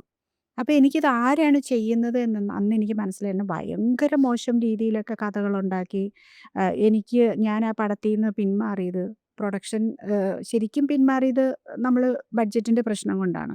അതിന് ഇദ്ദേഹം പറഞ്ഞുണ്ടാക്കി ഇതുപോലെ എനിക്ക് അതിനകത്ത് ഞാൻ അതിൻ്റെ ഹീറോയിൻ ആയിരുന്നു. ആ പടം അക്സെപ്റ്റ് പ്ലാൻ ചെയ്യുമ്പോഴും ആ സൂപ്പർ സ്റ്റാറും എന്നെ ഹീറോയിൻ ആക്കിയിട്ട് തന്നെയാണ് അത് അക്സെപ്റ്റ് ചെയ്യുന്നത്. ഹീറോയിൻ അതിൽ വലിയ റോളൊന്നും ഇല്ല, ചെറിയ സംഭവമുള്ളൂ. ബാക്കി വേറെ ഒത്തിരി ആൾക്കാർ അതിലുള്ള ഒരു പടമാണ്. ഒരു 20 കോടിയുടെ പടമാണ്. നമ്മുടെ തമിഴിൽ നിന്ന് വരെയും വളരെ വലിയൊരു സ്റ്റാർ അതിൽ പെർഫോം ചെയ്യാനിരുന്ന ഒരു പടമാണ്. ഈ ഹീറോയിൻ എന്ന് പറയുന്നതിന് അധികം റോളൊന്നുമില്ല. അപ്പോൾ അത് അങ്ങനെ തന്നെയാണ് നമ്മൾ ആ പടം അക്സെപ്റ്റ് ചെയ്തതും. എന്നെ ആ ഉള്ള റോളിലേക്കാണ് ഹീറോയിനായിട്ട് ആ സൂപ്പർ സ്റ്റാർ അക്സെപ്റ്റ് ചെയ്തതും. എല്ലാവരും അക്സെപ്റ്റ് ചെയ്തു, നമ്മൾ അക്സെപ്റ്റ് ചെയ്യുന്നതൊക്കെ. അതിൽ എൻ്റെ റോളല്ലല്ലോ. അങ്ങനെ നോക്കിയാണെങ്കിൽ നമ്മൾ ഇന്ന് ആ പടം ചെയ്യുമായിരുന്നു. ഞാൻ ഹീറോയിൻ ആയിരുന്നല്ലോ. പക്ഷേ ഈ ഫാൻ എന്ത് ചെയ്തു, സോഷ്യൽ മീഡിയ മൊത്തം ഇങ്ങനെ എഴുതി, ഇങ്ങനെ പല പല ഗ്രൂപ്പുകളിലും എല്ലാം ഇങ്ങനെ എഴുതി ഇട്ടു. ഇങ്ങനെ എനിക്ക് അദ്ദേഹത്തിനോടൊപ്പം പ്രണയ ഗാനത്തിൽ അഭിനയിക്കണമെന്ന് ഞാൻ വാശി പിടിച്ചു. ഷീലു എബ്രഹാം അത് ചെയ്യില്ല എന്ന് സംവിധായകൻ പറഞ്ഞു, ആക്ടർ പറഞ്ഞു. അതുകൊണ്ട് ഇവർ പിന്മാറി എന്നൊക്കെ പറഞ്ഞ് ഭയങ്കരമായിട്ട് ഇങ്ങനെ ഞാൻ കണ്ടു. അപ്പം ഞാനത് വളരെ വിഷമത്തോട് കൂടിയിട്ട് ഇതിങ്ങനെ വായിക്കുവാണ്. അപ്പം ഞാൻ ഈ സംവിധായകനെ വിളിച്ചിട്ട് ചോദിച്ചു, ഇതെന്താണിത് എന്ന് ചോദിച്ചു. അപ്പോൾ അദ്ദേഹത്തിനും ആദ്യം ഹർട്ടായിരുന്നു ഇത്. അപ്പോൾ അദ്ദേഹം അതിന് അധികം അങ്ങ് അറിയില്ല എന്നുള്ള രീതിയിലാണ് റിപ്ലൈ ചെയ്തത്. പിന്നീട് ഞാൻ ആ സംവിധായകനുമായിട്ട് എനിക്കും ഭയങ്കര വിഷമമുണ്ടായിരുന്നു ആ പ്രോജക്റ്റ് മാറിപ്പോയതിൽ. അപ്പോൾ ഞാൻ പിന്നീട് ആ സംവിധായകനുമായിട്ട് വീണ്ടും സംസാരിച്ച് ഞങ്ങൾ ഭയങ്കര ഫ്രണ്ട്ലി ആയി വീണ്ടും. ആ ഒരു സാധനത്തിന് അത് മാറിപ്പോയതിനെ ഞങ്ങൾ തമ്മിൽ സംസാരിച്ചത് ഞങ്ങളിപ്പോഴും വളരെ സുഹൃത്തുക്കളാണ്. ആ സംവിധായകനും ഞാനും സംസാരിക്കാറുണ്ട്. അപ്പം അങ്ങനെ ഇരിക്കുമ്പോൾ ഈയിടെ എൻ്റെ രവീന്ദ്ര അന്ന് തൊട്ട് ഈ 2-3 ഇയേഴ്സായിട്ട് എന്നെ അറ്റാക്ക് ചെയ്തുകൊണ്ടിരിക്കുകയാണ് കേട്ടോ ഈ ഫാന്. എൻ്റെ എന്ത് സാധനം സോഷ്യൽ മീഡിയയിൽ വന്നാലും അതിൻ്റെ അടിയിൽ ഒരു അക്കൗണ്ടിൽ നിന്ന് ഒരു 10-15 കമൻറ്റ് ഇങ്ങനെ പല പല കമൻറ്റുകൾ. അദ്ദേഹം എനിക്ക് തോന്നുന്നു എവിടെയോ എഴുതി കോപ്പി പേസ്റ്റ് ചെയ്തിരിക്കുന്ന സാധനം ഇങ്ങനെ അത് പല പല സാധനങ്ങളാണ് വരുന്നത്. ഇവർ സ്വന്തം പൈസയിൽ അഭിനയിക്കുന്നു, ഇവരൊക്കെ അഭിനയിക്കാൻ അറിയത്തില്ല, അവരങ്ങനെയാണ് ഇങ്ങനെയാണെന്നൊക്കെ പറഞ്ഞിട്ട് ഭയങ്കര മോശം. ഞാൻ അതിൻ്റെ എല്ലാ സ്ക്രീൻഷോട്ട് എടുത്ത് വെച്ചിട്ടുണ്ട്. അപ്പോൾ അങ്ങനെ ഇരിക്കുമ്പോൾ ഞാൻ അതൊക്കെ അന്ന് വിട്ടു. ഞാനത് ആരാന്ന് കണ്ടുപിടിക്കാൻ പോയില്ല. ചെറുതായിട്ടൊന്ന് അന്വേഷണം നടത്തിയപ്പം ഇന്ന സ്റ്റാറിൻ്റെ ഫാനാന്ന് പറഞ്ഞു. അപ്പോൾ ഞാൻ വിട്ടു അത്. പക്ഷേ ഇപ്പോൾ ഈയിടെ രവീന്ദ്ര നീ എവിടെയെന്ന് പറയുന്ന പടം ത്തിൻ്റെ ട്രെയിലർ, അതിൻ്റെ ഇൻ്റർവ്യൂസ് എല്ലാം റിലീസായി യൂട്യൂബിൽ ഇങ്ങനെ നല്ലതായിട്ട് പോയിക്കൊണ്ടിരിക്കുന്ന സമയത്ത് ഇദ്ദേഹത്തിൻ്റെ ഇതേ അക്കൗണ്ടിൽ നിന്ന് ഇതേപോലെ സെയിം കമൻറ്റുകൾ വീണ്ടും വരാൻ തുടങ്ങി. അപ്പം അത് യൂട്യൂബിൽ മാത്രമല്ല, ഫേസ്ബുക്കിൽ, ഇൻസ്റ്റാഗ്രാമിൽ എവിടെയൊക്കെ വരുന്നുണ്ടോ അവിടെ എല്ലാം. അപ്പം ഒരാൾ ഒരു നെഗറ്റീവ് ഇട്ടാൽ അത് ലൈക്ക് ചെയ്യാൻ ഒരു 100 പേരുണ്ടാവും. അപ്പം അങ്ങനെ ഇദ്ദേഹം എഴുതുന്ന 15 കമൻറ്റൊക്കെയാണ് ഒരു സാധനത്തിൻ്റെ അടിയിൽ. അപ്പോൾ 15 കമൻറ്റിനെ ഏറ്റുപിടിച്ചുകൊണ്ടും അതിനെ റിപ്ലൈ ചെയ്തുകൊണ്ടും കുറേ പേര് വരും. അങ്ങനെ വന്നു കഴിഞ്ഞപ്പോൾ എനിക്ക് തോന്നി ഇത് ആരാന്നൊന്ന് കണ്ടുപിടിക്കണം. അങ്ങനെ ഞാൻ അന്വേഷിച്ചു. ഞാൻ സൈബർ സെല്ലിൽ കൊടുക്കാമെന്നൊക്കെ വിചാരിച്ചു, പോലീസിനെ അറിയിക്കാമെന്നൊക്കെ വിചാരിച്ചു. പക്ഷേ എനിക്ക് അങ്ങനെ ഒരു നിയമപരമായിട്ട് പോവാതെ എനിക്ക് തന്നെ കണ്ടുപിടിക്കണം തോന്നിയിട്ട് ഞാൻ ഈ സംവിധായകനെ, ഈ സൂപ്പർ സ്റ്റാർ പടത്തിൻ്റെ സംവിധായകനെ കോൺടാക്ട് ചെയ്യുന്നു. ഞാൻ ചോദിച്ചു, ഈ വ്യക്തിയെ അറിയുമോ? ഈ പേര് ഞാൻ അതിൻ്റെ പേരും സാധനം, അദ്ദേഹത്തിൻ്റെ മുഖമൊന്നും ഇല്ല അതിൽ, പേര് മാത്രമേ ഉള്ളൂ അതിനകത്ത്. അത് കറക്റ്റാണോ ഫേക്കാണോ എന്നൊന്നും നമുക്കറിയത്തില്ല. പല പല അക്കൗണ്ടിൽ നിന്ന് ഇടുന്നുണ്ട്. ഒരു അക്കൗണ്ടിൽ നിന്നല്ല, അതിൽ മെയിനായിട്ട് വന്നിരിക്കുന്ന ഒരു അക്കൗണ്ട്. കൂടുതലും വരുന്നത് വേറൊരു ബ്ലൂ കളറുള്ള ഇതിൽ എ എന്ന് എഴുതിയിരിക്കുന്ന ഒരു ഇതിൽ നിന്നാണ് വരുന്നത് മൊത്തം. അപ്പം ഇത് കാണിച്ചതേ എന്നോട് സംവിധായകൻ പറഞ്ഞു, എനിക്ക് ആളെ അറിയാം. ഞാൻ ഷീലുമാം ഇദ്ദേഹം ഇങ്ങനെ ആ സ്റ്റാറിനോടുള്ള ആരാധന മൂത്ത് വട്ടായിട്ടുള്ള ഒരാളാണ്. അത് ആ പടം നടക്കാതെ പോയതിൻ്റെ ദേഷ്യത്തിൽ ഷീലുമാമിനെ അറ്റാക്ക് ചെയ്യുന്നതാണ്. എനിക്ക് ആളെ അറിയാം, ഞാനൊന്ന് അന്വേഷിക്കട്ടെ, ഞാൻ ആ സ്റ്റാറിൻ്റെ ഫാൻ ആൾക്കാരോട് ഫാൻ പേജില്ല, ഫാൻ അസോസിയേഷൻ അവരോടൊന്ന് ചോദിക്കട്ടെ എന്ന് പറഞ്ഞു. ഞാൻ കണ്ടുപിടിച്ച് തരാമെന്ന് പറഞ്ഞു. അങ്ങനെ അദ്ദേഹം എനിക്ക് അദ്ദേഹത്തിൻ്റെ ഫോട്ടോ അയച്ചു, പ്രൊഫൈൽ ഫോട്ടോയും ഫോൺ നമ്പരും അയച്ചു. ഞാനപ്പോൾ ഇങ്ങനെ ഇതെങ്ങനെ ഡീൽ ചെയ്യണമെന്ന് എനിക്ക് അദ്ദേഹത്തിൻ്റെ ഫോട്ടോ കണ്ടപ്പോൾ എൻ്റെ ഹസ്ബൻഡ് പറഞ്ഞു, നീ കൊണ്ട് കമ്മീഷണർക്ക് ഒരു പരാതി, ഈ സ്ക്രീൻഷോട്ടുകളെല്ലാം വെച്ച് ഇദ്ദേഹത്തിൻ്റെ ഫോൺ നമ്പർ വെച്ച് പ്രോപ്പർ രീതിയിൽ, സൈബർ സെല്ലിൻ്റെ ആവശ്യമില്ലാണ്, ആളെ നമ്മൾ കണ്ടുപിടിച്ചു, അപ്പോൾ നേരെ നമ്മളൊരു പരാതിയായിട്ട് കൊണ്ട് കൊടുത്താൽ മതി എന്ന് പറഞ്ഞ് ഞാൻ കൊടുക്കാനായിട്ട് എല്ലാം റെഡിയാക്കി വെച്ചു. സ്ക്രീൻഷോട്ടുകൾ അതിൻ്റെ എല്ലാം തെളിവ് സഹിതം. വീണ്ടും എനിക്ക് മറ്റേ സംവിധായകൻ അയച്ച ഫോട്ടോ എടുത്ത് നോക്കുമ്പോൾ എൻ്റെ ഹ്യൂമാനിറ്റേറിയൻ എൻ്റെ മനസ്സ് അനുവദിക്കുന്നത് അദ്ദേഹത്തിൻ്റെ മുഖം ചെയ്യാൻ വയ്യ. മുഖം കണ്ടാൽ ഈസ് നോട്ട് നോർമൽ. നമ്മളൊരു നോർമലായിട്ടുള്ളൊരു വ്യക്തിനെ വേണം നമ്മള് ശിക്ഷിക്കാൻ. നമ്മുടെ അതേ അതെ, അതെ. ഹീസ് നോട്ട് എനിക്കെന്തോ ഒരു പാവം. എനിക്കങ്ങനെ ഫീൽ ചെയ്തു. കാരണം മെന്റലി ഓക്കെ എന്തോ അല്ലാത്തവരാണ് ചെയ്യുന്നത്. Something he is not normal. അപ്പോൾ എനിക്ക് അദ്ദേഹത്തെ ഞാൻ ശിക്ഷിക്കരുത്. അദ്ദേഹം ഓൾറെഡി ശിക്ഷിക്കപ്പെട്ടിരിക്കുന്ന ഒരു മനുഷ്യനായതുകൊണ്ടാണ് അദ്ദേഹം അങ്ങനെ ചെയ്യുന്നത്. ഞാനായിട്ട് വീണ്ടും ഇപ്പം ഞാനത് പരാതി കൊടുത്ത് അദ്ദേഹത്തെ പോലീസ് സ്റ്റേഷനിൽ വിളിപ്പിക്കുന്നു. അവരെന്തേലും ഹരാസ് ചെയ്യും. അപ്പോൾ അദ്ദേഹം വീണ്ടും മെൻ്റലി ഹരാസ്ഡ് ആവും. എനിക്കത് ചെയ്യാൻ തോന്നിയില്ല. പല ദിവസങ്ങളും ഞാൻ എടുത്തത് കൊടുക്കാൻ വേണ്ടിയിട്ട് ഞാൻ പോയിട്ട് ഞാൻ തിരിച്ചു വന്നു. എൻ്റെ ഓഫീസിലെ മാനേജർക്ക് അറിയാം. സോ മൈ ഹസ്ബൻഡ് എന്നോട് ചോദിച്ചു, നീ എന്താടി ഇത് ചെയ്യാത്തത്? ഞാൻ പറഞ്ഞു, എനിക്കെന്തോ ഇയാളുടെ മുഖം കണ്ടിട്ട് പാവം, പോട്ടെ പോട്ടെ. ഞാൻ എന്നിട്ട് സംവിധായകനോടും പറഞ്ഞു. എന്നോട് പല പ്രാവശ്യം എന്നിട്ട് ഈ സംവിധായകൻ വിളിച്ചിട്ട് ചോദിച്ചു, കൊടുത്തോ. പിന്നെ പുള്ളി എന്നെ സപ്പോർട്ട് ചെയ്തു. ഞങ്ങൾ കാണുന്നുണ്ട് മാമിനെ ഇത് ചെയ്യുന്നത്, ഞങ്ങൾ കണ്ടുകൊണ്ടിരിക്കുന്നുണ്ട്, ഞാനിതെല്ലാം കാണുന്നുണ്ട്. അസോസിയേഷനുള്ളവർ മറ്റേ ഫാൻസ് അസോസിയേഷൻകാർക്കും അറിയാം ഇദ്ദേഹത്തിൻ്റെ ഉപദ്രവം കാരണം ഈ സ്റ്റാറിന് പോലും പ്രശ്നമാണ്. ആരാധന മൂത്ത് അദ്ദേഹത്തെ പോലും പലപ്പോഴും അവരറിയില്ലല്ലോ അല്ലേ അദ്ദേഹത്തെ പോലും ഇദ്ദേഹം പല സ്ഥലങ്ങളിൽ നാണം കെടുത്തിയിട്ടുണ്ട്. അപ്പം മാമ അത് കൊടുക്കൂ എന്ന് പറഞ്ഞു. ഞാൻ പിന്നെ പറഞ്ഞില്ല, ഞാൻ കൊടുത്തില്ല. എനിക്ക് തോന്നുന്നില്ല, എനിക്ക് ആ ജീവിയെ ഉപദ്രവിക്കാൻ എനിക്ക് തോന്നുന്നില്ല എന്ന് ഞാൻ പറഞ്ഞു. അങ്ങനെ അതാണ് ഞാൻ പറഞ്ഞത്. ഇപ്പൊ കമന്റ്സിനെ പറ്റി പറഞ്ഞു വന്നപ്പോൾ ഇതുപോലെയുള്ള ആൾക്കാരാണ്. മനസ്സിലായോ? അപ്പം നമ്മൾ എന്താ ചെയ്യുക? അതിൻ്റെ യാഥാർത്ഥ്യം എന്താണെന്നറിയാതെ അവരിങ്ങനെ എഴുതി അവരുടെ ഒരു ഫ്രസ്ട്രേറ്റഡ് സ്പേസിൽ നിന്നാണ് ഈ കമന്റ്സ് വരുന്നത്. അതെ. അപ്പം ഞാൻ എന്തുകൊണ്ടാണ് ഇപ്പം എനിക്ക് തോന്നുന്നു, ഞാൻ ആദ്യമായിട്ടാണ് ഒരു ഇൻ്റർവ്യൂവിൽ ഇരുന്നിട്ട് ഞാൻ പറയുന്ന ഈ ഒരു സാധനം റിവീൽ ചെയ്യുന്ന കേട്ടോ. ഞാൻ പല പ്രാവശ്യം എന്നോട് പലരും ഇങ്ങനത്തെ ക്വസ്റ്റ്യൻസ് ചോദിച്ചിട്ടുണ്ട്, ഇങ്ങനെ കമൻസ് ഇടുന്നവരെ പറ്റിയും. പക്ഷേ എനിക്കിത് പറയാൻ തോന്നിയിട്ടില്ല. May be because you are genuine. എനിക്ക് ജെനുവിനായിട്ട് സംസാരിക്കുന്നവരോട് എനിക്ക് പറയാൻ പറ്റുള്ളൂ. അപ്പോൾ എനിക്ക് എല്ലാവരോടും എനിക്കിത് പറയണം തോന്നിയിട്ടില്ല. സോ ബേസിക്കലി ഫോർഗീവ് ചെയ്യുന്ന സമയത്ത് നമുക്കൊരു പവർ കിട്ടും അല്ലേ? നമ്മൾ ഒരു കാര്യം ക്ഷമിക്കുമ്പോൾ നമ്മൾ ഇങ്ങോട്ടുള്ളതിനെ അങ്ങോട്ട് റിവെഞ്ച് ചെയ്യുന്നതിനെക്കാട്ടിലും നമ്മൾ ഓക്കെ, അത് നിങ്ങൾ നിങ്ങളെ സ്പേസിൽ നിന്ന് ചെയ്യണോ, ഞാൻ ആ നിലവാരത്തിലല്ല എന്ന് പറയുന്നതിൽ എനിക്ക് തോന്നുന്നു അതിന് നമുക്കൊരു പവർ കിട്ടും. അപ്പോൾ ഞാൻ വിചാരിച്ചു വിട്ടുകൊടുക്കുക. നമ്മൾ അദ്ദേഹത്തോടൊപ്പം നിന്ന് അദ്ദേഹത്തെ ശിക്ഷിക്കാൻ പോയാൽ ഞാൻ അവിടെ ചെറുതാവുന്ന പോലെ എനിക്ക് തോന്നി. കാരണം അദ്ദേഹം ഓൾറെഡി ചെറുതാണ്. ഇനിയും ഞാൻ അയാളെ ചെറുതാക്കരുത്. കാരണം അദ്ദേഹം ജീവിക്കട്ടെ, ഞാനായിട്ട് ഉപദ്രവിക്കണ്ട എന്ന് വിചാരിച്ചു വിട്ടതാ. അദ്ദേഹം കേൾക്കുമായിരിക്കും ഇന്റർവ്യൂ, അല്ലേ? അയാൾക്ക് മനസ്സിലാവട്ടെ. കാരണം ഞാൻ ഈ പറയുന്നതിൽ സത്യസന്ധമായ കാര്യങ്ങളാണ്. ആ പടത്തിന്റെ സംവിധായകൻ ഇതറിയാം. ഫാൻസ് അസോസിയേഷനിലുള്ളവർക്ക് അറിയാം. ഞാൻ അന്വേഷിച്ചതും അതിലുള്ള ആൾ തന്നെയാണ് എൻ്റെ നമ്പർ എടുത്തൊക്കെ അയച്ചു തന്നു. എൻ്റെ ഫോണിൽ ഇപ്പോഴും ഫോട്ടോസ് കിടപ്പുണ്ട്. ഞാൻ എൻ്റെ ഗാലറിയിൽ കൂടുതലും ഞാൻ എൻ്റെ ഫോട്ടോ ഗാലറിയിൽ ഫോണിൽ എനിക്ക് ബന്ധമില്ലാത്തവരുടെ ഫോട്ടോസ് ഞാൻ കീപ്പ് ചെയ്യാറില്ല. ഞാൻ ഡിലീറ്റ് ചെയ്യാറുണ്ട്. എൻ്റെ ഫാമിലിയുടെയും ഞാനുമായിട്ട് ബന്ധപ്പെട്ട് വരുന്ന എൻ്റെ ഫ്രണ്ട്സിൻ്റെ ഒക്കെ ഫോട്ടോസ് മാത്രമേ വെക്കാറുള്ളൂ. പക്ഷെ ഇദ്ദേഹത്തിൻ്റെ ഫോട്ടോ എൻ്റെ ഫോട്ടോ അവിടെ ഉണ്ട്. ഇടയ്ക്ക് ഞാനിങ്ങനെ സ്ക്രോൾ ചെയ്യുമ്പോൾ കാണും. അപ്പം ഞാൻ ഇങ്ങനെ നോക്കിയിട്ട്, ഞാൻ ഭയങ്കര ഒരു വികാര ജീവിയാണ്, ഞാൻ ഭയങ്കര ഇമോഷണലാണ്. ഇങ്ങനെ നോക്കിയിട്ട് അയ്യോ പാവം ഞാൻ വിട്ടു, അങ്ങനെ ഒരു ചിന്തിക്കും. പക്ഷെ എന്തോ എനിക്കെന്തോ അദ്ദേഹത്തിൻ്റെ ഫോട്ടോ കളയാനും തോന്നുന്നില്ല, അദ്ദേഹത്തെ ഉപദ്രവിക്കാനും തോന്നുന്നില്ല. ഇടയ്ക്ക് ഞാൻ ആ കമന്റ്സ് ഒക്കെ എടുത്ത് നോക്കും. എടാ ഇതൊക്കെ നീയാണല്ലോ എഴുതി, എന്നിട്ട് ഞാൻ നിന്നോട് ക്ഷമിച്ചു. ആസ് ആൻ ആക്ടർ ഇപ്പം നമ്മുടെ മുഖം ആൾക്കാർക്ക് അറിയുന്നത്, നമ്മുടെ പേര് അറിയുന്നത്, അതൊക്കെ എത്ര ഇമ്പോർട്ടൻ്റ് ആണെന്ന് എനിക്കറിയാം. ഇപ്പോൾ ഷിലുവിനെ സംബന്ധിച്ച് ഷിലുവിൻ്റെ മുഖവും പേരും ഒക്കെ ഒരുവിധം എല്ലാവർക്കും അറിയാം.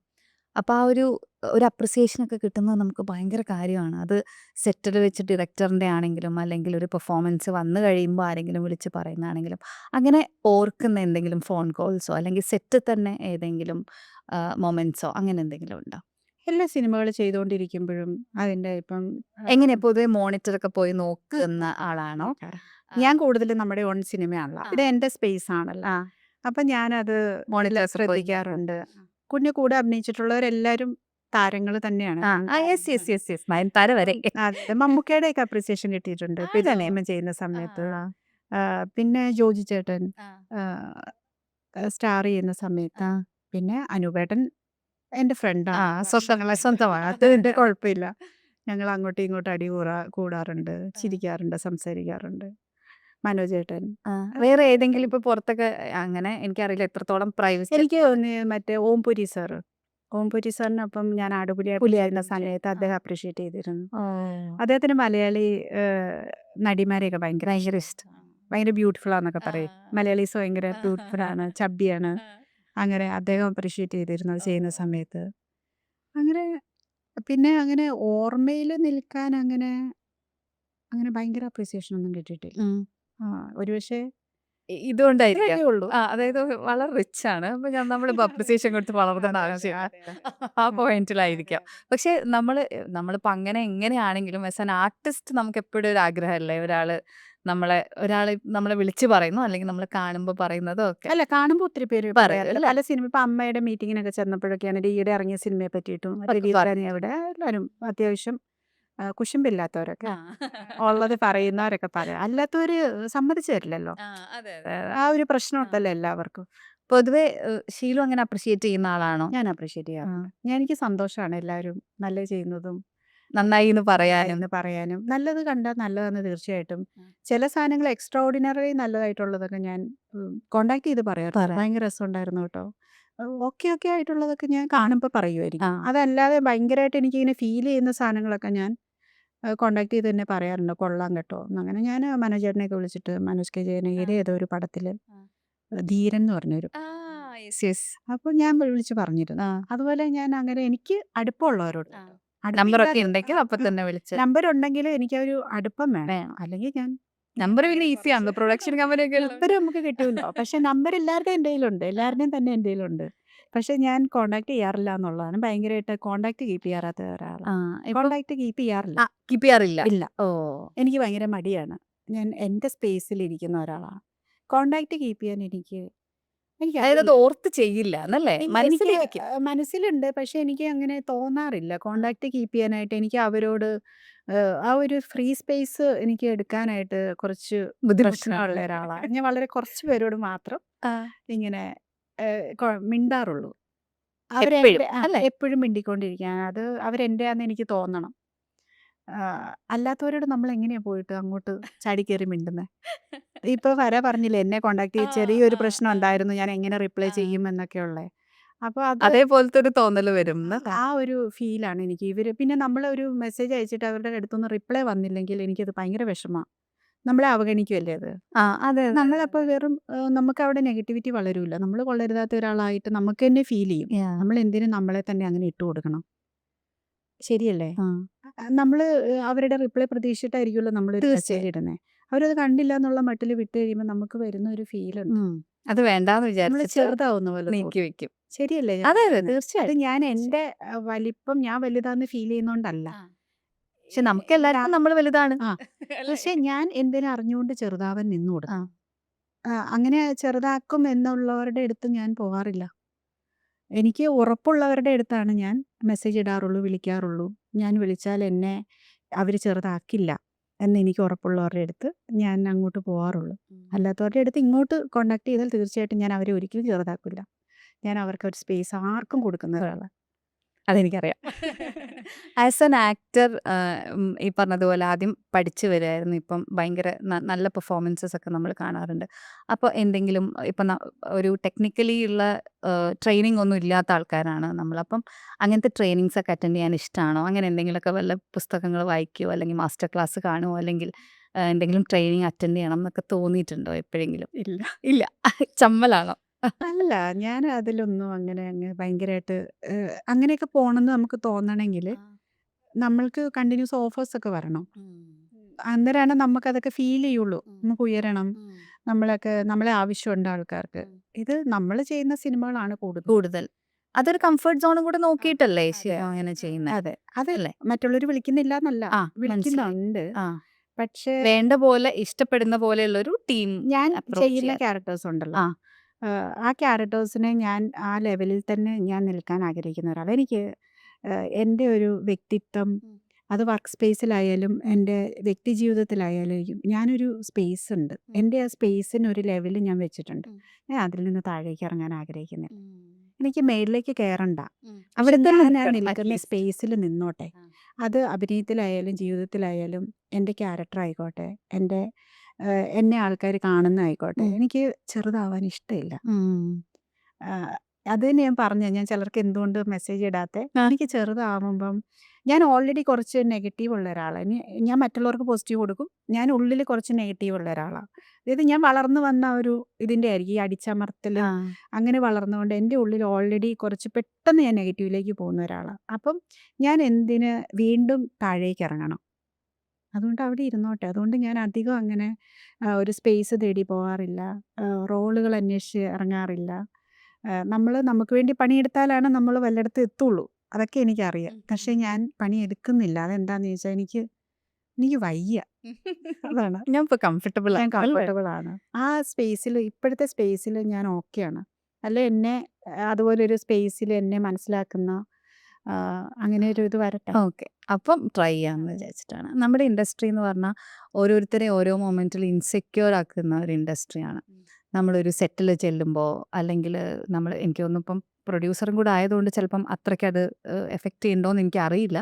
ബട്ട് സ്റ്റിൽ നമ്മളെ എല്ലാ തരത്തിലും ഇൻസെക്യൂർ ആക്കാൻ ശ്രമിക്കുന്ന ആൾക്കാരാണ് അറ്റ്ലീസ്റ്റ് ഒരു 80% എങ്കിലും ഇൻഡസ്ട്രിയിൽ എപ്പോഴും നമുക്ക് ഫീൽ ചെയ്യുക. അത് നമുക്ക് തോന്നുന്നതാണോ അവരതിന് ശ്രമിക്കുന്നതാണോ എന്നുള്ളതിൻ്റെ ഉത്തരം എനിക്കും കൃത്യമായിട്ട് അറിയില്ല. ബട്ട് ഞാൻ സംസാരിച്ചിടത്തോളം എനിക്ക് മനസ്സിലായിരിക്കുന്നത് എല്ലാവർക്കും ഓരോ മൊമെൻറ്റിലും ഓരോ സെറ്റിലും നമ്മൾ ഇത്രയും ആൾക്കാരുടെ ഇടയിൽ നിന്നാണ് നമ്മൾ പെർഫോം ചെയ്യുന്നത്.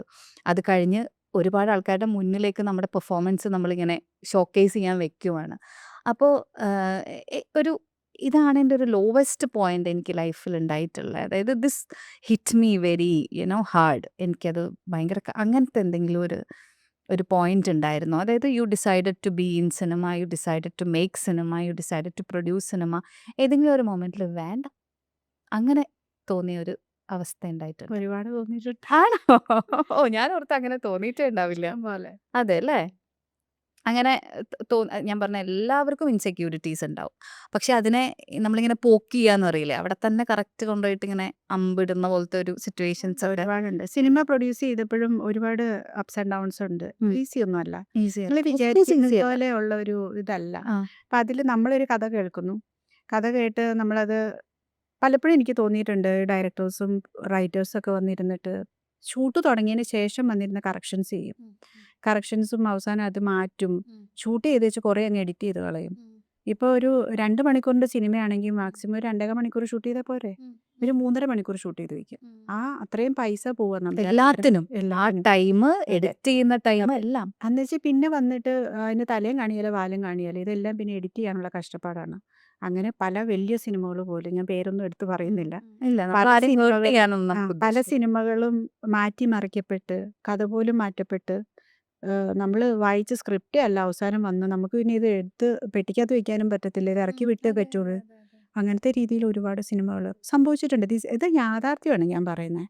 ഇത് പിന്നെ അല്ല നമ്മൾ വിചാരിക്കുന്ന പോലെ ഈ ഒരു പ്രൊഡ്യൂസർ എന്ന് പറഞ്ഞാൽ ഇതിൻ്റെ പിന്നിൽ പിന്നെ നമ്മൾ ഇവരുമായിട്ട് സംസാരിച്ച് എത്ര വട്ടം പോയിരുന്ന് കണ്ട് ഇതിനെ മാറ്റിമറിച്ച് ഒരു വിധത്തിലാക്കി ചോദിക്കുമ്പോൾ ആരുടെ മിസ്റ്റേക്കാണ്? പ്രൊഡ്യൂസറുടെ മിസ്റ്റേക്കാണോ?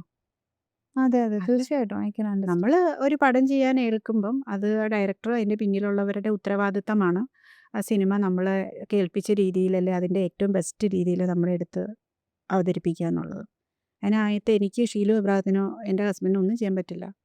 ഇത് എല്ലാവരും സൂപ്പർ സ്റ്റാറുകൾ സഹിതം കഥ കേട്ടിട്ടാണ് ഓരോ സിനിമകളും നമ്മൾ ചെയ്തിട്ടുള്ളത്. നമ്മൾ ചെയ്ത സിനിമകളൊന്നും ചെറിയ സിനിമകളല്ല. അല്ല അല്ല, വലിയ സൂപ്പർ സ്റ്റാർ സിനിമകളാണ് എന്നെ വേ ഞാൻ ചോദിച്ചത് എന്തായിരുന്നു അന്നേരം അവരെല്ലാവരും കഥ കേട്ടപ്പോൾ അല്ലെങ്കിൽ ഇത് അഭിനയിച്ചുകൊണ്ടിരുന്നപ്പോൾ സ്ക്രിപ്റ്റുകൾ ലൊക്കേഷനിൽ വെച്ച് തന്നെ മാറ്റിമറിക്കപ്പെട്ടപ്പോൾ എവിടെയായിരുന്നു എല്ലാവരും? ബ്ലെയിം വരുമ്പോൾ വരുന്നത് പ്രൊഡക്ഷൻ കമ്പനിക്കാണ് അല്ലേ? അതാണ് ഞാൻ പറഞ്ഞത്. ഞാൻ അതുകൊണ്ട് ഇതിനൊന്നും ഈ പറഞ്ഞ ഒരു കാര്യത്തിനും സിനിമ ഇൻഡസ്ട്രി എന്ന് പറയുന്നത് എപ്പോഴും ആരും ആരെയും സന്തോഷിപ്പിക്കും എന്ന് വിചാരിക്കരുത്. നമുക്ക് അതിനകത്തുനിന്ന് എപ്പോഴും സങ്കടങ്ങളും അവഗണനകളും ഇതുപോലുള്ള കാര്യങ്ങളും കുറ്റങ്ങളേൽക്കാനും ഒക്കെയാണ് നമുക്ക് അവിടെ സ്പേസ് ഉണ്ടാവുള്ളൂ കൂടുതലും. അതുപോലെ എന്നെ വേറൊരു വലിയ സിനിമയിൽ വിളിച്ചിട്ട് അഡ്വാൻസും തന്ന് എൻ്റെ കോസ്റ്റ്യൂമും തയ്ച്ച് അതൊരു സൂപ്പർ സ്റ്റാർ പടമാണ് അഭിനയിക്കാൻ വിളിച്ചത്. വലിയൊരു സംവിധായകൻ്റെ പടമാണ്. ഷൂട്ട് തുടങ്ങണതിൻ്റെ 2 ദിവസം മുന്നേ വിളിച്ചിട്ട് പറഞ്ഞു മാറ്റി എന്ന് പറഞ്ഞു. എന്നെ മാറ്റി എന്ന് പറഞ്ഞു. റീസൺ ഒന്നും ചോദിച്ചില്ല. ചോദിച്ചപ്പോൾ പറഞ്ഞത് അത് ശരിയാവും തോന്നണില്ല അങ്ങനെ ഒരു സാധനമാണ് പറഞ്ഞത്. ഭയങ്കര ഹേർട്ട്ഫുൾ ആണ് അങ്ങനെ നമ്മൾ അതെ. കേൾക്കേണ്ടി വരുന്നത്. അതെ. ഇങ്ങനെ ഇത്രയും സിനിമകൾ ചെയ്ത് ഇങ്ങനെ ഇപ്പം പൊതുവെ ഒരു സിനിമ സെറ്റിലേക്ക് പോകുമ്പോൾ അവിടെ 2 റോൾസ് കൈകാര്യം ചെയ്യണം. അപ്പം ഞാൻ ഷീല ഇന്റർവ്യൂവിൽ പറയുന്നത് കേട്ടിട്ടുണ്ട്. ആദ്യമൊന്നും എനിക്ക് വലിയ ധാരണ ഉണ്ടായിരുന്നില്ല. പക്ഷെ ഇപ്പം എനിക്കറിയാം. ഇതാണെങ്കിൽ ഇങ്ങനെ മതി. അതായത് ഇതാണ് ഇതിന് വേണ്ട അതെ. കാര്യങ്ങൾ. ഇത്രയും മതി. അതിൽ കൂടുതൽ കൊടുക്കേണ്ട ആവശ്യമില്ല എന്നൊന്നും ഇപ്പം മനസ്സിലാക്കി.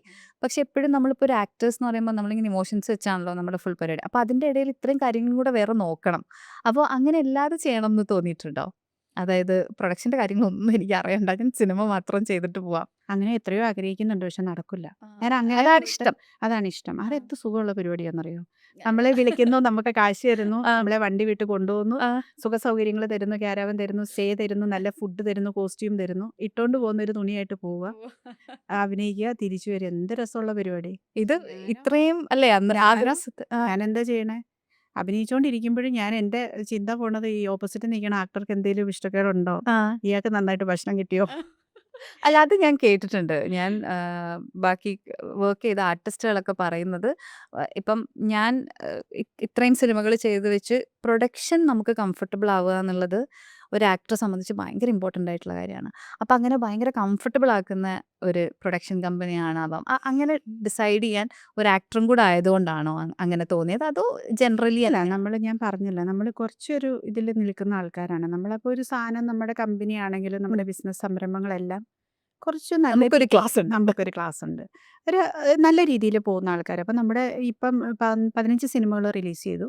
ആ 15 സിനിമകളിലും നമ്മൾ ആരെയും വിഷമിപ്പിച്ചിട്ടില്ല, ആർക്കും പൈസ കൊടുക്കാതിരുന്നിട്ടില്ല, സിനിമ വെട്ടിക്കാതിരുന്നിട്ടില്ല. എല്ലാ സിനിമയും റിലീസ് ചെയ്തു. അതും അതിൻ്റെ വളരെ ബെസ്റ്റ് രീതിയിൽ എല്ലാ സിനിമകൾക്കും പണം മുടക്കി, എല്ലാ സിനിമകളും വിറ്റു പ്രൊമോഷൻ ചെയ്ത് 2 സിനിമകൾ ഒഴിച്ച് ബാക്കി എല്ലാ സിനിമകളും ഇപ്പോൾ കഴിഞ്ഞ റീസെൻറ്റ് 2 സിനിമകൾ ഒഴിച്ച് ബാക്കി എല്ലാ സിനിമകളും വിറ്റുപോയിട്ടുണ്ട്. നമുക്ക് പൈസ കിട്ടിയിട്ടുണ്ട്.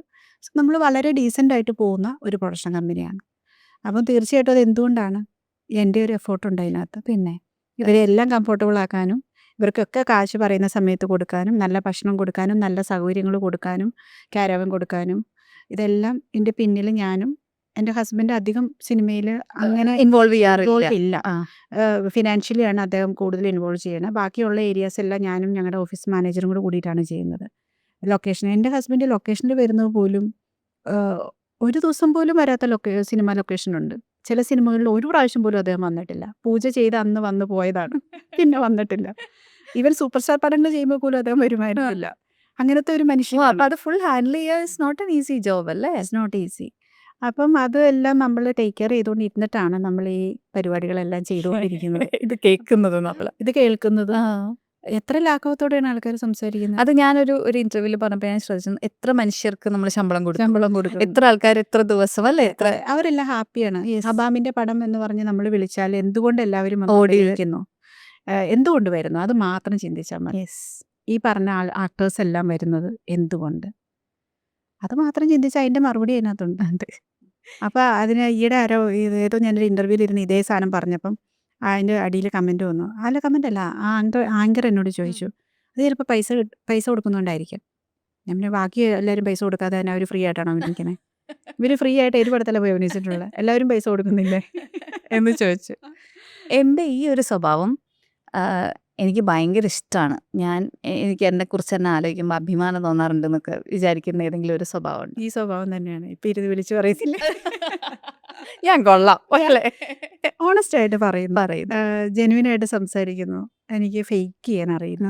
എൻ്റെ സ്നേഹം ജെന്യുവിനാണ്. അതൊരു നോട്ടത്തിലൂടെ ആണെങ്കിലും ഞാൻ അതിൽ ഫേക്കായിട്ട് എനിക്കറിയില്ല. എനിക്ക് അങ്ങനെ ഇഷ്ടമില്ലാത്തവരെ ഞാൻ കണ്ണ് നോക്കില്ല, ഞാൻ അവരെ. എനിക്ക് പറ്റില്ല. ഞാൻ മാറിപ്പോവും. എനിക്ക് പെട്ടെന്ന് ഞാൻ ഒഴിഞ്ഞ് മാറിപ്പോവും. എനിക്കിങ്ങനെ ഷെയ്ക്ക് ഹാൻഡ് കൊടുക്കാൻ പോലും എനിക്കറിയില്ല. അങ്ങനെ ഞാൻ കൈ കൊടുക്കില്ല. ഞാൻ അത്രയും ജെന്യുവിനായിട്ടുള്ളൊരു തിരിച്ച് ഞാൻ ഫേക്ക് ചെയ്യാൻ പറ്റില്ല. ഫേക്കാൻ പറ്റില്ല. അപ്പം ഞാൻ ഈ ഒരു സ്വഭാവം എനിക്ക് ഇൻഡസ്ട്രിക്ക് പറ്റാത്തൊരു സ്വഭാവമാണ്. അങ്ങനെ തോന്നിയിട്ടുള്ള എന്താണ്? ഇത് തന്നെയാണ്. രണ്ടും ഇത് ഇൻഡസ്ട്രിയിൽ തന്നെയാണ്. ഇത് പറ്റില്ല. പോസിറ്റീവും നെഗറ്റീവും ഇത് തന്നെയാണ്. ഇൻഡസ്ട്രിക്ക് ഇത് പറ്റില്ല. പറ്റില്ല. കാരണം നമ്മൾ Fake നന്നായിട്ട് ചെയ്യാം. ഫേക്ക് ചെയ്യണം. മനസ്സിലായി. ഷുഗർ കോട്ടിങ് ചെയ്യാൻ ഫ്ലാറ്റ് But ഇത് അങ്ങനെ എനിക്ക് അങ്ങനെ അറിയില്ല. യു ഇൻ യു 50-60 വയസ്സൊക്കെ ആകുമ്പോൾ നമുക്ക് പതിയെ നമ്മുടെ മെമ്മറി ലോസ് വരും. അത് ഒരു മനുഷ്യന്റെ ജീവിതത്തിൽ ഉള്ളതാണ്. ആ സമയത്ത് നീ ആരാണ്, എന്താ പേര്, ഞാൻ ഓർക്കുന്നില്ലല്ലോ എന്ന് പറയുന്ന കാലഘട്ടം വരെ വെയിറ്റ് ചെയ്യരുതേ. ഒരുപാട് കാര്യങ്ങൾ ചെയ്യാനുള്ള ചെയ്ത് തീർത്തതിന് ശേഷം ആ ഓർമ്മയില്ലായ്മയിലേക്ക് പതിയെ മറഞ്ഞു ജീവിക്കുമ്പോൾ നമ്മളായിട്ട് ജീവിക്കുന്നേ. തീർച്ചയായും. കല്യാണം കഴിച്ചെന്ന് പറഞ്ഞ് മറ്റൊരാൾക്ക് നമ്മുടെ എന്ത് സാധനം എടുത്ത് കളയാം എന്നുള്ള ഒരു ഇതിലേക്ക് നമ്മൾ നിന്നു കൊടുക്കരുത്. സ്നേഹം എന്ന് പറയുന്നത് നമ്മൾ ഒരു പരിധി കഴിഞ്ഞ് ആർക്ക് കൊടുക്കുന്നു, അവർ നമ്മളെ ആ കൊടുത്തതിൻ്റെ ഇരട്ടി, 10 ഇരട്ടി, 100 ഇരട്ടി അവർ വേദന തിരിച്ചു തരും. ഒന്നും കോൺസ്റ്റന്റ് ആയിട്ട് നിൽക്കുന്നില്ല, പക്ഷെ ചിലരിൽ മാത്രം നിൽക്കും. അങ്ങനെയുള്ളവരെ നിങ്ങൾക്ക് കിട്ടുമോ? കിട്ടുന്നവൻ ഭാഗ്യവതി. അത് കിട്ടിയ ആരെങ്കിലും ഉണ്ടെങ്കിൽ അത് തിരിച്ചറിയുകയില്ല. അതാണ് ശരിക്കുള്ള സത്യം. ആ സത്യം തിരിച്ചറിയാതെ, അതിന്റെ വാല്യൂ തിരിച്ചറിയാതെ അവരിട്ടിട്ട് പോയിട്ട് ഏതെങ്കിലും ഒരു കുപ്പത്തൊട്ടിൽ വീണിട്ടുണ്ട്. കുറച്ച് കഴിയുമ്പോൾ ഓർമ്മയൊക്കെ നശിച്ചു. അവരുടെ ഓർമ്മകളെ ഉണർത്താൻ പറ്റുന്ന ഒരാളായിട്ട്, അവർ മറന്ന ഓർമ്മകളെ തിരിച്ചു കൊണ്ടുവരാൻ പറ്റുന്ന ഒരാളായിട്ട്. സത്യത്തിൽ ഭ്രാന്തി ഇവർക്കല്ല. അവർക്ക് ഭ്രാന്തിനെ മനസ്സിലാക്കാനുള്ള ബുദ്ധി വളർച്ച, അല്ലെങ്കിൽ അവരുടെ ബ്രെയിൻ അവരെ ഫേക്ക് ചെയ്തുകൊണ്ടിരിക്കുകയാണ്. നമ്മളെ വേറൊരു വ്യക്തിക്ക് നമ്മളെ കറക്റ്റ് ചെയ്യാൻ പറ്റുമെങ്കിൽ, നമ്മളെന്താണെന്ന് മറ്റൊരു വ്യക്തിനെ പറഞ്ഞ് മനസ്സിലാക്കാൻ നമുക്ക് പറ്റുമെങ്കിൽ, നമുക്ക് ചുറ്റിനും ഇഷ്ടംപോലെ ആൾക്കാരുണ്ടാവില്ലേ? ഇവരുടെ ഹെൽപ്പ് എടുക്കുമ്പോൾ ഞാൻ ആ അവസ്ഥയിൽ നിന്ന് വീണ്ടും മോശമാകുന്നതായിട്ടാണ് എനിക്ക് തോന്നിയിട്ടുള്ളത്. കാരണം ഇവർ മനസ്സിലാക്കുന്നില്ല. അവർ നമ്മളിൽ കുറ്റം ആരോപിക്കും.